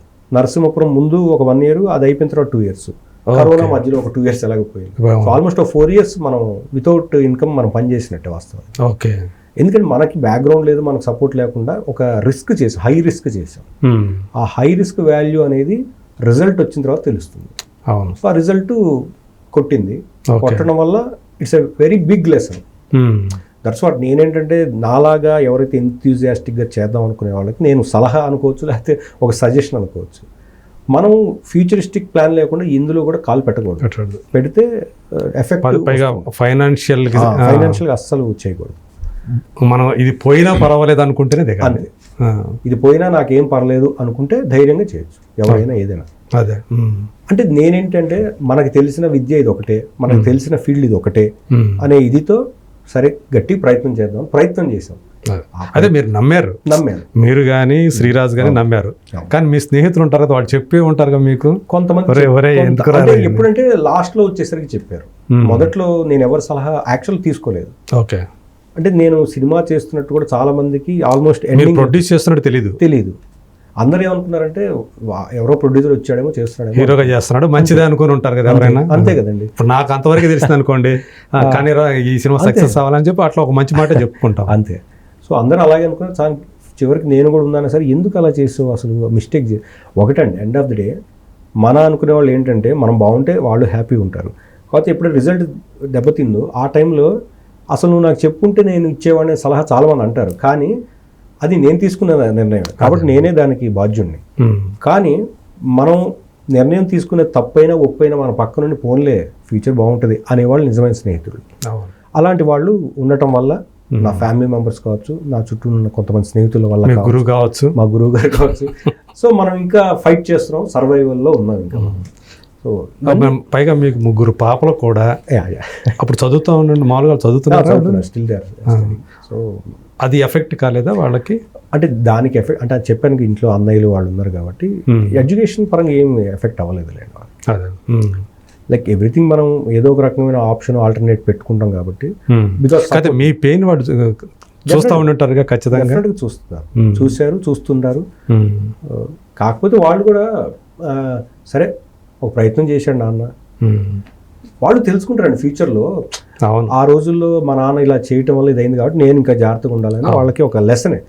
మన వల్ల మనం దెబ్బతిన్నా చూసే అబ్జర్వ్ చేస్తే చాలా మందికి అది ఒక లెసన్ అవ్వచ్చు. అమ్మో ఇలాంటి వాళ్ళకి ఇలా అయితే మనం జాగ్రత్తగా ఉండాలి అని అలర్ట్ అవుతారు.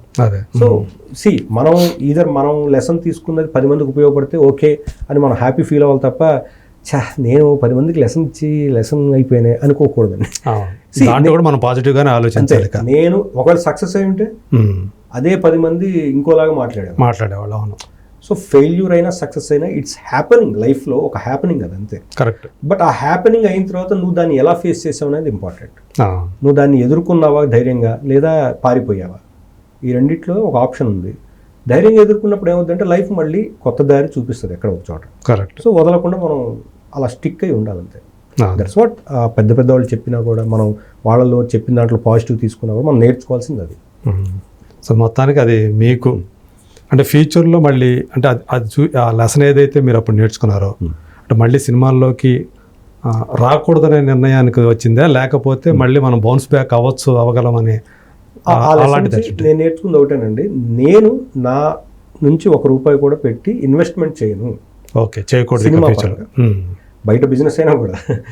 సో అంటే మన చేతుల్లోంచి పెట్టి రిస్క్ తీసుకునే చేయమండి. ఇప్పుడు నేను ఒక యాక్టర్గా మీరు ఒక ప్రొడ్యూసర్ పిలిస్తే చేస్తా, అక్కడ అయిపోయింది. నేను మీకు సర్వీస్ చేస్తాను, మీరు నాకు ఇన్కమ్ ఇస్తారు, అంతే ఉండాలి తప్ప మీ దాంట్లో నేను కూడా ఇన్వెస్ట్ చేసేస్తానండి, మనం కలిసి చేద్దాం, ఇది లేదండి. అయిపోయింది, అది నేర్చుకున్న పాఠం. అదే. సో మనకి అంటే ఇందాక చెప్పినట్టుగా మనం అది వేలు పెట్టకున్నటువంటి రంగం అది అంతే. ఒకవేళ ఇది నేను వేలు పెట్టినా నాకు పోయేది ఏమి లేదు అంటే చేయొచ్చు. కానీ నేను ఆధారపడేది ఇదే అయి ఉన్నప్పుడు అది చేయకూడదు, రిస్క్. ఓకే. సో మనం సర్వీస్ ఇస్తూ డబ్బులు తీసుకుంటూ వెళ్ళిపోవాలి తప్ప రిస్క్ చేయకూడదు. ఇంకా అది నేను నేర్చుకున్నాను. సో ఇప్పటికీ దాని నుంచి ఇంకా పూర్తిగా బయటపడలేదు అయితే. అంతే. ఆర్థిక పరంగా చూసుకున్నప్పుడు దానికి సంబంధించినటువంటి వడ్డీలో కట్టుకుంటూ వస్తున్నారు. అవును. సో ఇప్పుడు మీ ఫ్యామిలీలోకి వస్తే మీ అందరికంటే అన్నదమ్ముల్లో మీరే ముందు పెళ్లి చేసుకున్నారంటే అందరికంటే చిన్నవాళ్ళు అయ్యండి. అది అవునండి, నాది లవ్ మ్యారేజ్ అయింది. సో అన్నయ్యలు ఇద్దరు అప్పుడు ఇంకా ఎడ్యుకేషన్ అయిపోవచ్చి జాబ్లు స్టార్ట్ చేశారు. నాకు అప్పుడే పీజీ అయిపోయింది, నేను అప్పుడే టెలివిజన్ రంగంలో జస్ట్ అడుగు పెడుతున్నాను. ఓకే. నాది అప్పుడు లవ్ మ్యారేజ్ 10th క్లాస్లో. అంటే 23 ఏళ్ళు ఉంటాయి అప్పటికి. 23 ఏళ్ళు కరెక్ట్. 23 ఏళ్ళకి నాకు మ్యారేజ్ అయింది. ఓకే. 10th క్లాస్ లవ్ చేశాను. అప్పటి నుంచి ఆ అమ్మాయినే అనుకుని ఆ అమ్మాయినే చేసుకున్నాను. లక్ష్మి. అవునండి. సో అదొక మంచి ఎక్స్పీరియన్స్. అండ్ దానివల్ల ఇంట్లో కూడా ఒక విచిత్రమైన వాతావరణం ఉంటుంది కదా ఆ టైంలో. ఆ ఫాదర్ ఫస్ట్ ఆశ్చర్యపోయారు, అమ్మ అందరూ ఆశ్చర్యపోయారు. కాబట్టి మా బావ ఉండి వాడు ఇష్టపడ్డాడు, ఇంకా ఎప్పటికైనా చేసుకోవాలి కదా, వీళ్ళు ఇప్పుడే చేసుకునేటట్టు లేరు, వీళ్ళు సెటిల్మెంట్ ఇదే అంటున్నారు. అంటే మా మిస్సెస్ అప్పటికి రైల్వే జాబ్ చేసేది. సో వాళ్ళు అప్పుడు, ఇప్పుడు కాదండి. అయితే వాళ్ళు ఇచ్చిన సలహా ఏంటంటే మా బావ వాళ్ళు, వీడు ఇప్పుడిప్పుడే ఇండస్ట్రీకి వెళ్ళి ట్రై చేస్తున్నాడు, ఆ అమ్మాయి ఆల్రెడీ జాబ్ ఉంది, ఒక సెక్యూరిటీ అయితే ఉంది కదా, ఇద్దరు ఇష్టపడుతున్నారు, చేసుకుంటే ఏముంది, ఆ అమ్మాయి సపోర్ట్ ఉంటుంది, ఎట్లాగో ఇష్టపడ్డారు కాబట్టి. సో ఎందుకు ఈ తర్వాత ఎప్పుడు అయ్యేది, ఇప్పుడు చేసుకుంటే పైగా మా మా మిస్సెస్ వాళ్ళ సైడ్ నుంచి వాళ్ళ అమ్మమ్మ గారు వాళ్ళకి కొంచెం ఏదో సినిమాలో లాగానే ప్రాబ్లమ్స్, ఆవిడ ఎక్కువ రోజులు బతకదు, చనిపోయే లోపల పెళ్లి చూడాలి, ఉన్న ఒక్క కూతురు, సెంటిమెంటల్ వాతావరణం అంతా అయ్యి ఆ పెళ్లి జరిగింది. అటు సైడ్ నుంచి అటు ఉండటం వల్ల మీరు కూడా అంతే చేసేసుకున్నాం. మీకు కొంచెం ఇబ్బందిగా ఉంటుంది, నాకంటే పెద్ద ఉన్నారు ఇంట్లో. నేను అప్పటికి చెప్పాను, అట్లీస్ట్ ఒక పెద్ద అన్నయ్యకి అయ్యే వరకు ఆగుదామని చెప్తే అవతల ప్రెషర్ వచ్చేసింది, అవతల నుంచి వాళ్ళ ఫ్యామిలీ నుంచి. ఎందుకంటే ఒక ఏజ్ వచ్చిన తర్వాత మా మిస్సెస్ది నాది ఒకటే ఏజ్. సో ఒక ఏజ్ వచ్చి ఇష్టపడి క్లాస్మేట్స్ అంటే రైల్వే కాలనీలో ట్యూషన్ మేట్స్, ఒకే ట్యూషన్ లో, అక్కడ ఇంకా ఎలాగో చేసుకుంటా అన్నప్పుడు ఎందుకు ఆలస్యం చేసేసుకోని వాళ్ళు. నేనేమో నాకు చాలా ఇబ్బంది అనిపించింది నిజంగా, అన్నయ్యలు ఇద్దరు నేను చేసుకోవటం ఏంట్రా స్వామి, కనీసం ఒక 5 ఏళ్ళు 3 ఏళ్ళు ఆగుదామంటే కూడా వాళ్ళు వినలేదు. ఎండ్ ఆఫ్ ద డే రాసి ఉన్నప్పుడు మనం ఏం చేయలేం కదా, అది అలా తన్నుకుంటూ వచ్చింది, అయిపోయింది అనమాట. ఫస్ట్ నాకే మ్యారేజ్ అయింది. ఓకే. సో మీ కెరీర్ విషయంలో కానీ మీ వ్యక్తిగతంగా కానీ మీకు లక్ష్మి గారి సపోర్ట్ అనేది, లక్ష్మి గారి గురించి చెప్పాలంటే ఏం చెప్తారు? ఒక దేవత అండి, అంతే. ఒక వర్డ్లో చెప్పాలంటే దేవత. ఎందుకంటే నేను ఇండస్ట్రీకి వచ్చినప్పుడు తను రైల్వే జాబు, తర్వాత తను వాస్తవంగా ఈ రోజుకి జాబ్ చేసి ఉంటే బాగా మంచి ఇన్కమ్ ఉండేది. కానీ ఫ్యామిలీ కోసం, పిల్లలు పుట్టిన తర్వాత పిల్లల కోసం జాబ్నే సాక్రిఫైస్ చేసింది తను. ఓకే. బట్ చాలా మంది తనంతట తానే వద్దనుకున్నారా? తానే వద్దనుకుంది. ఓకే. అంటే చాలా మంది ఏమనుకుంటారంటే మీరు మానిపించేశారా, మీరు వద్దన్నారా అని అంటారు. పెళ్లి తర్వాత వద్దన్నారా, ఇష్టం లేదా మీకు ఆమె జాబ్ చేయటం? ఎందుకంటే నేను మా ఇంట్లో ఫస్ట్ పెళ్ళయింది, నేను అన్నయ్యలతో పాటు ఉండలేను, ఎందుకంటే వాళ్ళు మాకన్నా పెద్దవాళ్ళు, వాళ్ళతో పాటు ఒకే ఫ్యామిలీ, అట్లా ఉండలేము. నేను కొత్తగా పెళ్ళి, తను ఎట్లాగో ఒక రైల్వే జాబ్ చేస్తున్నప్పుడు మేము ఒక చోట ఉండేవాళ్ళం. ఓకే. పెళ్ళైన తర్వాత మీరు సపరేట్ వెళ్ళిపోయారు. సో ఇంకా అప్పటి నుంచి డిసైడ్ అయింది ఏంటంటే, ఇంకా సరే ఏదైతే జరిగింది కాబట్టి మనం లైఫ్ని ధైర్యంగా తీసుకోవాలని ముందుకు వచ్చాం. తను ప్రతి విషయంలో కూడా అప్పుడు కూడా సపోర్టివ్గా ఉండింది.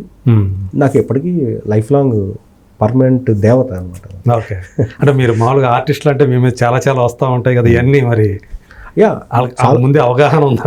ముందు లేకపోయినా మధ్యలో అవగాహన వచ్చిందండి. ఎందుకంటే ఇప్పుడు ఇండస్ట్రీ అనేది ఇలా ఉంటుందనేది వాళ్ళకు కూడా ఫస్ట్లో తెలియదు కదా, రన్నింగ్లో తెలుస్తూ ఉన్నప్పుడు ఓకే ఇది ఇలా ఉంటుంది, ఇది ఇలా అని వాళ్ళు కూడా అర్థం చేసుకుని, అంత అర్థం చేసుకుంది కాబట్టి నాకు నిజంగా ప్రతి విషయంలో సపోర్టివ్గా ఉండగలిగింది. అంటే నేను ఎంత చెప్పినా తక్కువేనా గురించి. వాళ్ళు చేసిన సాక్రిఫైస్ల ముందు ఆడవాళ్ళు మనం చేసేది చాలా తక్కువ అవుతుంది. మగవాడు ఏంటంటే ఓకే భారం మోస్తాడు, బయట తిరుగుతాడు, అన్ని రకాల కష్టాలు పడతాడు. కానీ ఇంట్లో ఆడవాళ్ళు ఏంటంటే ఒక పిల్లల్ని తీర్చిదిద్దాలి, ఫ్యూచర్ జనరేషన్ అందించే బాధ్యత వాళ్ళకు ఉంటుంది. దానికోసం కష్టాలను వాళ్ళు చెప్పుకోకుండా దాచిపెట్టుకుంటారు. దానికోసం వాళ్ళు వాళ్ళ కెరీర్నే క్లోజ్ చేసేయటం అంటే మామూలు సాక్రిఫైస్ కాదు అది. సో తను జాబ్, అది కూడా సెంట్రల్ గవర్నమెంట్ జాబ్ వదిలేసుకుంది పిల్లల కోసం. ఓకే. సో అల్టిమేట్గా ఇంకా ఎండ్ ఆఫ్ ద డే మీరు అప్పుడు అనలేదా ఎందుకు జాబ్ మానేయడం? నేను మామూలుగా ఎందుకు ఇంకో కొన్ని రోజులు ఆగితే, యాక్చువల్గా తనకి ఆన్లైన్ సర్వీసెస్ జాబ్ లాగా ఉండేది, అంటే టికెట్ ఇష్యూయింగ్ అదంతా. సో ఆఫీస్కి ట్రై చేద్దాం అనుకున్నాను నేను, అంటే రైల్వే ఏమైనా సికింద్రాబాద్లో ఉండేది, అక్కడ చేస్తే ఓన్లీ ఒక ఆఫీస్లోనే ఉంటుంది వర్క్, ఇంకా ఈ మనీ ట్రాన్సాక్షన్తో టెన్షన్ ఉండదు. నేను ట్రై చేస్తూ ఉన్నాను అప్పట్లో, కానీ తను లేదు ఇంకా చాలు, మీరు ఎట్లాగో మంచిగా చేస్తున్నారు కదా అని, ఇన్కమ్కి పెద్ద ఇబ్బంది లేదు కదా, నా మీద నమ్మకంతో ఇంకా ఏం కాదు, పిల్లలు ఇంపార్టెంట్. ఈ టైంలో వాళ్ళు పెరుగుతున్నప్పుడు ఫాదర్ మదర్ ఇద్దరు లేకపోతే ఏ పెద్దవాళ్ళు అంటే మా అమ్మ కానీ మా అత్తగారు కానీ మా దగ్గర ఉండేవాళ్ళు కాదు. సో ఇంకా మేము ఒక పని అమ్మాయికి పిల్లల్ని వదిలేసి వెళ్ళటం అనేది తప్పు అని తన ఉద్దేశంలో మనమే చూసుకోవాలి. ముగ్గురు పిల్లలు పుట్టిన తర్వాత? అవునండి. ఓకే. సో అప్పుడు తన డెసిషన్ తీసుకుని నేను గౌరవించాను. ఓకే. సో అలా ఒక పెద్ద సాక్రిఫైస్ అది. చాలా మంది ఏమంటారంటే అది తప్పు కదా, జాబ్ వదిలేసుకుంటారా, పైగా సెంట్రల్ గవర్నమెంట్ జాబ్, ఎంత సెక్యూరిటీ. వాళ్ళు ప్రాక్టికాలిటీలో మాట్లాడేది 100% నిజమండి. కానీ నిజ జీవితంలోకి వచ్చేసరికి ఒక అనుబంధం, ప్రేమ అనేది, ఇప్పుడు మా పిల్లలందరూ వాళ్ళ అమ్మతో చాలా బాండెడ్గా ఉంటారు నాతో కన్నా. ఎందుకు? ఆవిడ ప్రతి క్షణం వాళ్ళతో ఉండి వాళ్ళ మంచి చెడ్డ అన్ని రకాలుగా ఉండింది కాబట్టి. నేనంటే షూటింగ్ పొద్దున వెళ్తే రాత్రి వస్తాను. సో ఎవరు ఉండాలి, ఇంకా ఒక లవ్ అనేది ఎవరు ఇవ్వాలి? సో అది తన బాధ్యత తీసుకుంది కాబట్టి పిల్లలు అంత బాగా వాళ్ళ అమ్మతో నాతో కూడా మంచి రెస్పెక్ట్గా ఉంటారు. సో వాళ్ళకి డెప్త్ ఇవి తెలిసినాయి, వాళ్ళ అమ్మ దగ్గర ఉండటం వల్ల. అదే సో అంత సాక్రిఫైస్ చేసింది కాబట్టి పిల్లలు హ్యాపీగా ఉన్నారు. So I respect her and I really love her and I'm blessed. ఆ రకంగా అవి కొంచెం అదృష్టవంతుల లక్కీ పర్సన్. డెఫినెట్లీ అండి. అదే అంటే ప్రేమించిన వాళ్ళు పెళ్లి చేసుకోవటం, వాళ్ళు మనం అర్థం చేసుకొని మళ్ళీ మీకోసం కొన్ని సాక్రిఫైస్ చేయటం కుటుంబం కోసం. అండి. సో ముందులా ఆమెకు మేము హ్యాట్స్ ఆఫ్ చెప్తున్నాం. Thank you. సో ఇప్పుడు మళ్ళీ అంటే ఈ మనం చూస్తే కొంతకాలంగా టీవీ రంగంలో కానీ సినిమా రంగంలో కానీ కావచ్చు, ఎక్కువగా ఈ ఫ్యామిలీ అనేది డిస్టర్బెన్స్లు అనేవి బాగా ఎక్కువ కనపడుతున్నాయి. విడాకులు తీసుకోవటము, లేకపోతే వివాహేతర సంబంధాలు అనేవి ఎక్కువగా ఈ మధ్య కాలంలో ఆ ఇన్సిడెంట్స్ అంటే గతంలో కూడా ఉండొచ్చు, కానీ ఇప్పుడు మీడియా ఫోకస్ అనేది ఎక్కువ కావటం వల్ల అవి ఈ మధ్య ఎక్కువ అవుతున్న దృష్టాంతాలు కనిపిస్తున్నాయి. సో రీసెంట్గా మనం చూసాము చందు అలాగే పవిత్ర జయరామ్ వాళ్ళ విషయం. సో రీసెంట్గా చూసుకుంటే కన్నడంలోనే దర్శన్, అక్కడ ఇంకొక పవిత్ర అనే ఆమె, పవిత్ర గౌడ్ అనే ఆమె.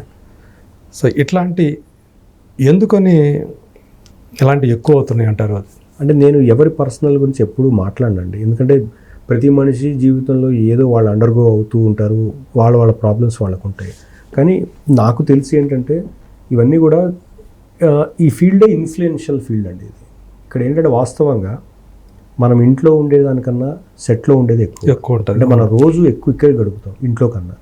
దానివల్ల ఏమవుతుందంటే నేను తెలుసుకున్న, నాకు గ్రహించిన విషయం, ఇక్కడ మనం ఎవరితోనో మన ఫీలింగ్స్ మన ఇవి షేర్ చేసుకున్నాం, ఎవరో మనకి అటాచ్ అవుతారు ఒక సందర్భంలో, లేదా మనకి అంటే ప్రొఫెషనల్ దాన్ని దాటుకొని పర్సనల్ దాంట్లోకి వెళ్ళినప్పుడు ఇదంతా అంతేనండి. ఇప్పుడు షూటింగ్ అంటే ప్రతి నిమిషం షూటింగ్ ఉండదు కదా, ఒక గంట ఖాళీగా ఉంటుంది.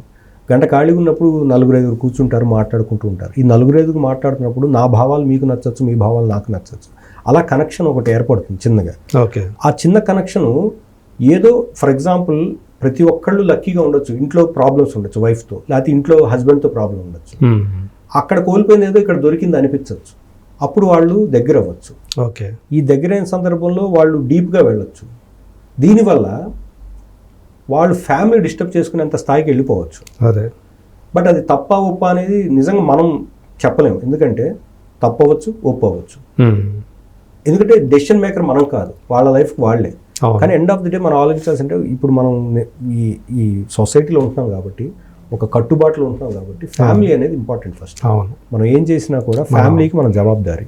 దాన్ని మనం ఇగ్నోర్ చేసుకుంటూ ఏం చేసినా కూడా అది మనకి చాలా ఎఫెక్ట్ ఇస్తుంది. అవును. ఎందుకంటే మనం కేవలం భార్య కాదు, భార్యతో గొడవలు ఉండొచ్చు, మన పిల్లలు ఉంటారు, వాళ్ళ భవిష్యత్తుకి ఇలాంటివి ఎఫెక్ట్ అయ్యే అవకాశం ఉంటుంది. ఎందుకంటే ఇన్ఫ్లుయెన్స్ అయిపోతున్నారండి ప్రతి ఒక్కరు. ఇప్పుడు ఇదివరకు రోజుల్లో కాకుండా ఇప్పుడు అంతా ప్రతి ఒక్కళ్ళకి అన్ని రకాలుగా ఇన్ఫర్మేషన్ ఉంది, రీచ్ అవుట్ ఉంది, అన్నీ ఉన్నాయి. కాబట్టి ప్రతి ఫ్యామిలీలో వాళ్ళు ఆలోచించే విధానాలు డిఫరెంట్గా ఉండొచ్చు.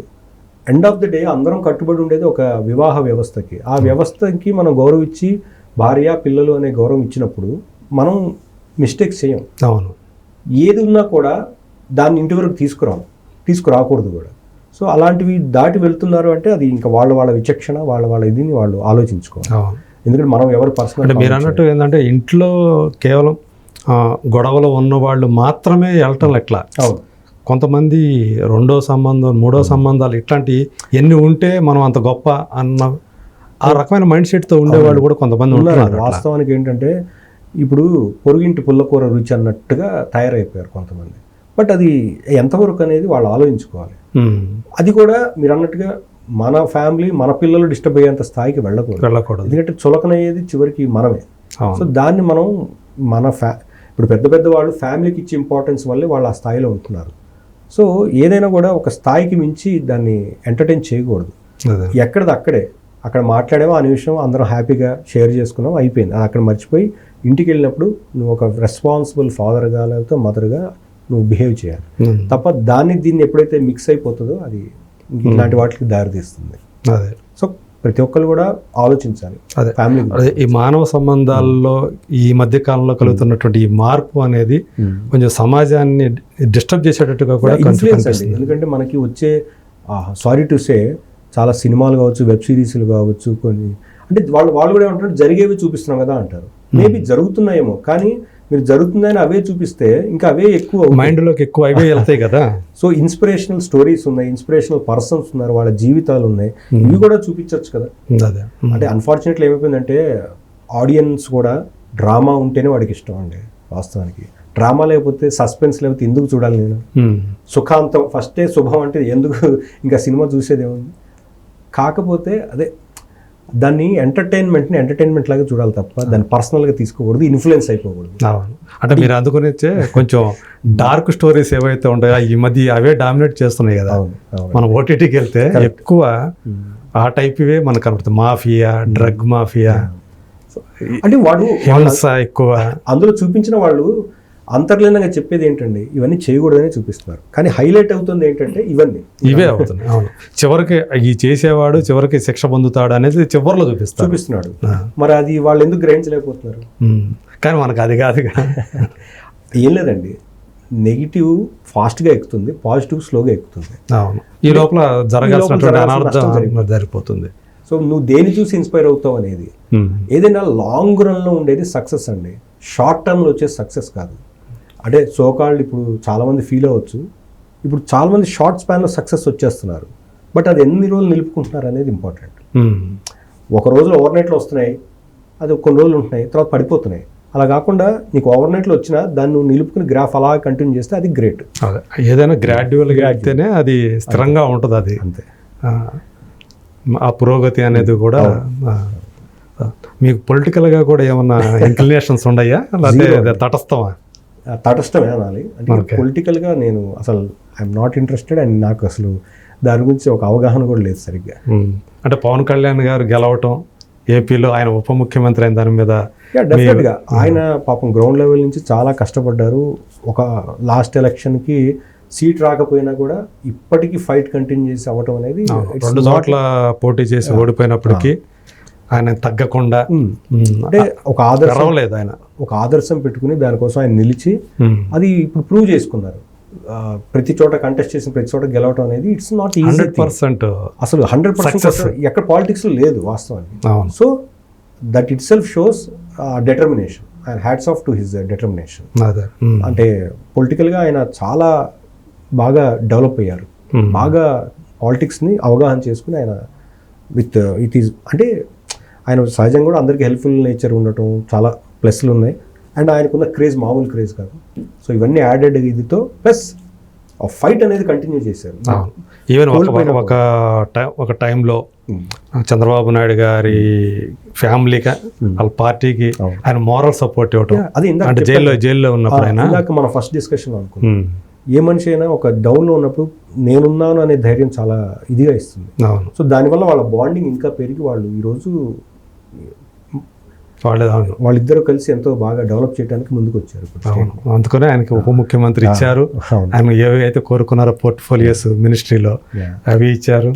సో ఖచ్చితంగా నేను అనుకోవడం, అంటే పవన్ కళ్యాణ్ ఆయన తన మార్క్ ఏంటి అనేది చూపిస్తారు అనుకుంటున్నాను. డెఫినెట్ చూపిస్తారని నేను నమ్ముతున్నానండి. ఎందుకంటే is always a special person, and ఆయన వే ఆఫ్ థింకింగ్ కూడా చాలా తారాస్థాయిలో ఉంటుంది. అంటే ఆయనన్ని 3 పెళ్ళిళ్ళు చేసుకున్నారు, 4 పెళ్ళిళ్ళు అని చెప్పి అంటారు కానీ, బట్ మీరు చూసారా ఆ ఫ్యామిలీ బాండింగ్ అనేది ఎలా ఉందో అన్నదమ్ముల మధ్య కానీ, ఆన్ స్టేజ్ మీరు చూస్తే పిఎం సైతం ఆయన నేను చూశాను మీ మధ్య అది అని చెప్పేసి మెచ్చుకున్నారని కూడా వచ్చింది కదా. అవునండి, end of the day strong మన మోరల్స్ మర్చిపోకుండా ఫ్యామిలీ బాండింగ్ ఉన్నది చాలా ఇంపార్టెంట్ అండి. మనం ఎంత సక్సెస్ అయినా ఇంట్లో అన్నయ్యని, నాన్నని, అమ్మని గౌరవించకపోతే ఆ సక్సెస్ కూడా వేస్ట్ కదా. అవును, కానీ ఆయన అది అందరి ముందు కూడా చూపించడం చాలా గ్రేట్ విషయం. సో మీకైతే ఆటలోకి వెళ్ళే ఆలోచనలు అయితే, రాజకీయాల గురించినటువంటి ఇంట్రెస్ట్ ఏం లేదండి, 100%. కాకపోతే మనం పాలిటిక్స్ గురించి తెలుసుకోవాల్సిన అవసరం అయితే ఖచ్చితంగా ఉంటుంది. అంటే మనం న్యూస్ చూస్తాం, ఏం జరుగుతుంది అనేది తెలుసుకుంటాం, అదంతా ఉంది. కానీ ఒకళ్ళ గురించి కామెంట్ చేయడం, ఒకళ్ళ గురించి అది ఎప్పుడు లేదు మనకి. అంటే నేను నేర్చుకుంది ఒకటేనండి, ఇండస్ట్రీ అయినా, రాజకీయం అయినా, ఉద్యోగమైనా, వ్యాపారమైనా. అంటే ఒక గొప్ప వ్యక్తి ఎవరో చెప్పారు, మనకి శాశ్వత శత్రువులు, శాశ్వత మిత్రులు ఉండకూడదు ఎక్కడ కూడా. ఎందుకంటే రాజకీయాలు అసలు ఉండరు అంట, రాజకీయాలు అసలు ఉండకూడదు. ఎందుకంటే ఈ రోజున మనం తిట్టినవాడు రేపు మనం పొగడాల్సి రావచ్చు. ఈ రోజు మనం చూస్తున్నాం. సో అప్పుడు ఏమైపోతుందంటే మనం జనం దృష్టిలో ఇది మొన్నే కదా ఇట్లా తీసాడు, ఇప్పుడు ఏంటి ఇలా అనే ఇదిలో మనం వెళ్తే ఇంక మనం what we are giving to the society అనేది విశ్వసనీయత అనేది దెబ్బతినిపోతుంది కదా దెబ్బతిన్నప్పుడు జనం మనల్ని నమ్మలేదు. నమ్మరు. సో అందుకనే నాకు దాని గురించి అంత అవగాహన లేదు, నేను మాట్లాడే స్థాయి కూడా నాది కాదు. సో మీరు మళ్ళీ అంటే ఇందాక నరసింహపురం తర్వాత మీరు మళ్ళీ కొన్ని సినిమాలు చేశారు కదా. అవునండి. సో ఏమన్నా అంటే అట్లా ఆఫర్స్ వస్తే చేయటం, ఈ బయోపిక్ అనేది ఎట్లా వచ్చింది? నాకు ఇది ప్రవీణ్ కుమార్ ఆర్ఎస్ ప్రవీణ్ కుమార్ గారి బయోపిక్ చేయమని మన వివేక్ కూచిభట్ల గారు ఒక ఆపర్చునిటీ ఇస్తే నేను సరే ఆపర్చునిటీ వైజ్ మంచి ఇది అని చేశాను. అండ్ ఆ సినిమా కూడా బాగా వచ్చిందండి వాస్తవానికి. ఓకే. ప్రవీణ్ ఐపీఎస్ అని, అంటే ఆయన బాల్యం సినిమా పేరేంటి? ప్రవీణ్ ఐపీఎస్. ఓకే. ఆయన బాల్యం నుంచి ఎంత కష్టపడి ఎలా వచ్చారు, పాలిటిక్స్లోకి ఎందుకు వెళ్దాం అనుకున్నారు వరకే సినిమా. ఓకే. ఈ సినిమాని అంటే ఒక లైఫ్, ఒక మనిషి ఎందుకు రాజీనామా చేసి పాలిటిక్స్ లోకి వచ్చారని అంతవరకే? అంతవరకేనండి. రాజకీయాల్లోకి వెళ్ళిన తర్వాత ఏంటనేది లేదు, దాని ముందు వరకే. అది మారిపోయింది అనుకుంటా, ఇంకా అది కలర్ మారిపోయినట్టుంది. అంటే ఆ టైంకి అది హ్యాపెనింగ్ టైం కాబట్టి బాగా చేశారు, బాగా వచ్చింది సినిమా కూడా. అంటే చాలా మంది చూడలేదు బహుశా, నాకు తెలిసి ఇప్పుడు ఎంఎక్స్ ప్లేయర్ అండ్ అమెజాన్లో కూడా ఉంది, చూడాలనుకున్న వాళ్ళు చూడొచ్చు. ప్రవీణ్ ఐపీఎస్ సినిమా పేరు. ఓకే. అలాగే శరత్ థియేటర్లో రిలీజ్ చేశారా? చేయలేదు కదా? చేశారా? ఫిబ్రవరి 16 ఇప్పుడు వచ్చింది సినిమా రిలీజ్ అయింది, ఇయర్ ఫిబ్రవరి 16. కానీ ఎక్కువ ప్రచారం ఎందుకని దానికి ఇవ్వలేదు ఎక్కువ? అంటే వస్తుందని ప్రవీణ్ కుమార్ బయోపిక్ వస్తుందని చెప్పారు కానీ కాకపోతే అది మీరు అన్నట్టు ఎక్కువ ప్రమోషన్ చేయలేదు. ఎందుకంటే ప్రొడ్యూసర్స్ వాళ్ళ ఫాలోవర్స్లో ఒక ఆయన చేశారు, సో వాళ్ళకి అంత అవగాహన లేదు. మేబీ ప్రమోషన్లకి ఇంకా ఎక్కువ డబ్బు ఖర్చు పెట్టాలనే వాళ్ళకి తెలియదు. ఓకే. నేను కూడా ఎక్కువ ఇన్వాల్వ్ అవ్వలేదండి, ఎందుకంటే మనం ఒక యాక్టర్గా ఎంతవరకు మన లిమిట్ అక్కడ వరకు చేసుకుని వచ్చేసాం. ఆ పాత్రకి న్యాయం చేశానని అనుకున్నాను, చూసిన వాళ్ళకి బాగా చేసామన్నారు. అదొక నేను యాక్టర్గా నాకు ఒక ఆపర్చునిటీ చేశాను అంతే.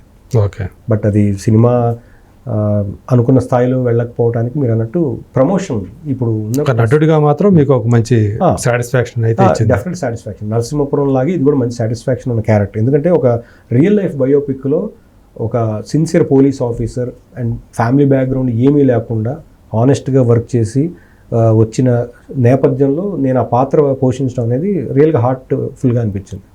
మంచి ఇన్స్పైరింగ్ విషయాలు ఎలిమెంట్స్ సబ్జెక్ట్లో ఉంటాయి. అలాగే షరతులు వర్తిస్తాయని మొన్న చేశాను, చైతన్యరావు హీరోగా, అందులో మంచి రోల్. అంటే ఇప్పుడు నేను ఏది హీరోలాగా చేయాలని లేదండి, నేను ఒక క్యారెక్టర్ ఆర్టిస్ట్ని బేసిక్గా. మనం విలన్ వచ్చినా చేస్తాం, క్యారెక్టర్ వచ్చినా చేస్తాం, బట్ బేసిక్గా నాకు విలన్ అంటే బాగా ఇష్టం. చాలా మందికి నందకిషోర్ చూస్తే సాఫ్ట్గా ఉంటాడు ఇది అది అంటారు, but end of the day చేశారు మీరు. వెలుగు నీడలో దూరదర్శన్ వచ్చినప్పుడు చూసి వాళ్ళు కరెక్ట్, మీరు బాగా గుర్తుపెట్టుకున్నారు. వెలుగు నీడలు యాక్చువల్గా నా కెరీర్ ఫస్ట్ అదే బేసిక్గా నేను స్టార్ట్ చేసిన సీరియల్. అంటే వాస్తవం చెప్పండి, నేను విలన్గానే ఇంట్రడ్యూస్ అయ్యాను, చాలా మందికి తెలియదు. మనం పాపులర్ అయింది వేరే సీరియల్స్ ద్వారా కాబట్టి అందులో అనుకుంటారు. అలా మొన్న ఇప్పుడు ఉప్పెన అనే సీరియల్లో కూడా కొంచెం విలన్ షేడ్స్, అంటే ఆడదాని గొప్పదాన్ని మెచ్చుకోలేని ఒక మగవాడి క్యారెక్టర్ చేశాను ఉప్పెన అనే సీరియల్లో. అది కూడా నాకు నచ్చింది, ఎందుకంటే వాటిలో స్కోప్ ఎక్కువ ఉంటుందండి యాక్ట్ చేసేయడానికి. ఈ సాఫ్ట్ క్యారెక్టర్లు ఏంటంటే ఒక బౌండరీలో మనం ఎంతసేపు నిదానంగా ఉండాలి, మంచిగా మాట సౌమ్యంగా ఉండాలి, ఇదే అయిపోతుంది. విలన్ క్యారెక్టర్లో బౌండరీస్ ఉండవు, అందుకని అలాంటి క్యారెక్టర్ హ్యాపీగా చేయొచ్చు. అలాంటి క్యారెక్టర్ కోసం కూడా వెయిట్ చేస్తున్నాం సినిమాల్లో, మేబీ వస్తుంది ఎప్పుడు. ఏదన్నా మీకంటూ ఒక లక్ష్యం అనేది ఏమన్నా పెట్టుకొని ఉండారా, అట్లా ఏదన్నా చెయ్యాలని? ఏదన్నా వాస్తవానికి ప్రతి మనిషి లక్ష్యం ఉండాలంటారు. నిజంగా నాకైతే పెద్ద లక్ష్యం అంటూ ఏం లేదండి, కానీ లక్ష్యం అనాలా లేకపోతే ఒక ఆశ కోరిక అనాలో తెలియదు. ఒక సినిమాల్లో మంచి విలన్ రోల్కి లేకపోతే ఒక మంచి క్యారెక్టర్ ఆర్టిస్ట్ రోల్కి నందకిషోర్ పర్ఫెక్ట్ అనిపించుకోవాలని ఒక కోరిక ఉందండి. ఓకే. సో అంటే ఇతనికి ఏ క్యారెక్టర్ ఇచ్చినా చేస్తాడు బాబు అనిపించుకోవాలని ఒక కోరిక, ఆశ. అదే దానికోసం నేను వెయిట్ చేస్తున్నాను. సో ఇప్పుడు నేను మీ వయసు ఎంత అడగను కానీ మీ ఫిట్నెస్ అంటే మెయిన్గా రహస్యం ఏంటంటారు? నా రహస్యం అమ్మ నాన్న బ్లెస్సింగ్స్ అండి ఫస్ట్ ఆఫ్ ఆల్. రెండోది ఆటలు పాటలు చిన్నప్పటి నుంచి మేజర్గా అదే నాకు ఉపయోగపడి. ఇప్పుడు అన్ఫార్చునేట్గా ఇప్పుడు యూత్కి చాలా బ్యాడ్ లక్ అండి వాస్తవం, ఎందుకంటే స్కూల్ సిస్టమ్ అంతా బిల్డింగ్లోనే, ఏసీలోనే. వాళ్ళు భూమితో ఎప్పుడు కనెక్ట్ అవుతున్నారో చెప్పండి? సరదాగా భూమిలో దిగి మట్టితో ఆడుకున్న సందర్భాలు మేము అలా చేసాం కాబట్టి మేము ఈవినింగ్ స్కూల్ అయిపోయిన దగ్గర 4 గంటల నుంచి చీకటి పడేదాకా మట్టితోనే ఉన్నాం మేము. సో ఇమ్యూనిటీ పవర్ ఉంది, ఫిజికల్ యాక్టివిటీ ఉంది, బాగా తిన్నాము, బాగా ఆడాము. సో అందువల్ల అది బాడీకి బాగా అలవాటు అయిపోయింది, ఆ ఫిట్నెస్ అలా ఉండిపోయింది. అదే నేను చిన్నప్పటి నుంచి ఆటలు పాటలు లేకపోతే నేను కూడా మామూలుగా ఉండేవాడిని. ఇప్పుడు వాలీబాల్ ఆడాలంటే చేతులు Strong గా స్ట్రెంగ్త్ ఉండాలి. బాగుండాలి కదా. సో అక్కడ బీజం బాగా పడింది కాబట్టి ఆటలు పాటలు అని ఫిజికల్ యాక్టివిటీ ఉంది కాబట్టి ఇప్పుడు ఇంకా మెయింటైన్ చేయగలుగుతున్నాం. లక్ అదే అంతే ఒక మంచి అంటే చిన్నతనం నుంచి ఆటపాటలు ఉన్న వాళ్ళైతేనే ఎక్కువ 100% ఆరోగ్యకరంగా అంటే కానీ ఒక యాక్టివిటీ అనేది ఉన్న ప్రతి మనిషి ఫిజికల్ యాక్టివిటీ ఫిజికల్ యాక్టివిటీ ఉన్న ప్రతి మనిషి బాగా షార్ప్గా ఉంటారు అండ్ ఫిజికల్గా ఫిట్గా ఉంటారండి. అదే. ఈవెన్ ఇప్పుడైనా అంటే మీరు జిమ్ కూడా వెళ్తారట్టు? నేను జిమ్ చేశానండి, ఇప్పుడు మధ్య మధ్యలో చేస్తుంటాను, ఆపేస్తుంటాను. ఓకే. డిపెండ్స్, ఏదైనా మంచి బిల్డప్ చేయాలన్నప్పుడు చేస్తాం, క్యారెక్టర్ని బట్టి. క్యారెక్టర్ని బట్టి. సో ఫిజికల్ యాక్టివిటీ మస్ట్ అండి ఎవరికైనా కూడా. అట్లీస్ట్ వాకింగ్ చేసినా చాలండి. దాంతోపాటు చాలా మంది ఫుడ్ హ్యాబిట్స్ కూడా ఇప్పుడు చూస్తే యూత్వి చాలా ఇబ్బంది, అంటే మనకి ఇబ్బందిగా అనిపిస్తుంటాయి. చాలా ఇబ్బంది అండి, ఎందుకంటే జంక్ ఫుడ్ తింటున్నారు. అవును, ఓపెన్ ఇదే. ఎందుకంటే ఈ సోషల్ మీడియా కావచ్చు, ఇంకోట్లో కావచ్చు, అడ్వర్టైజ్మెంట్స్లో కావచ్చు, అవి వచ్చే ఇప్పుడు మనం ఏదైతే చూస్తామో దానికి మనం అట్రాక్ట్ అవుతాం. ఇప్పుడు యూత్ అంతా, చిన్నపిల్లలు యూత్ అంతా చూస్తుంది ఏంటండి ఇవే కదా, రకరకాల తిండ్లు, వీటి గురించి. వాళ్ళకి నోటికి రుచిగా ఉండాలి, అందుకని ఎక్కువ డీప్ ఫ్రైస్.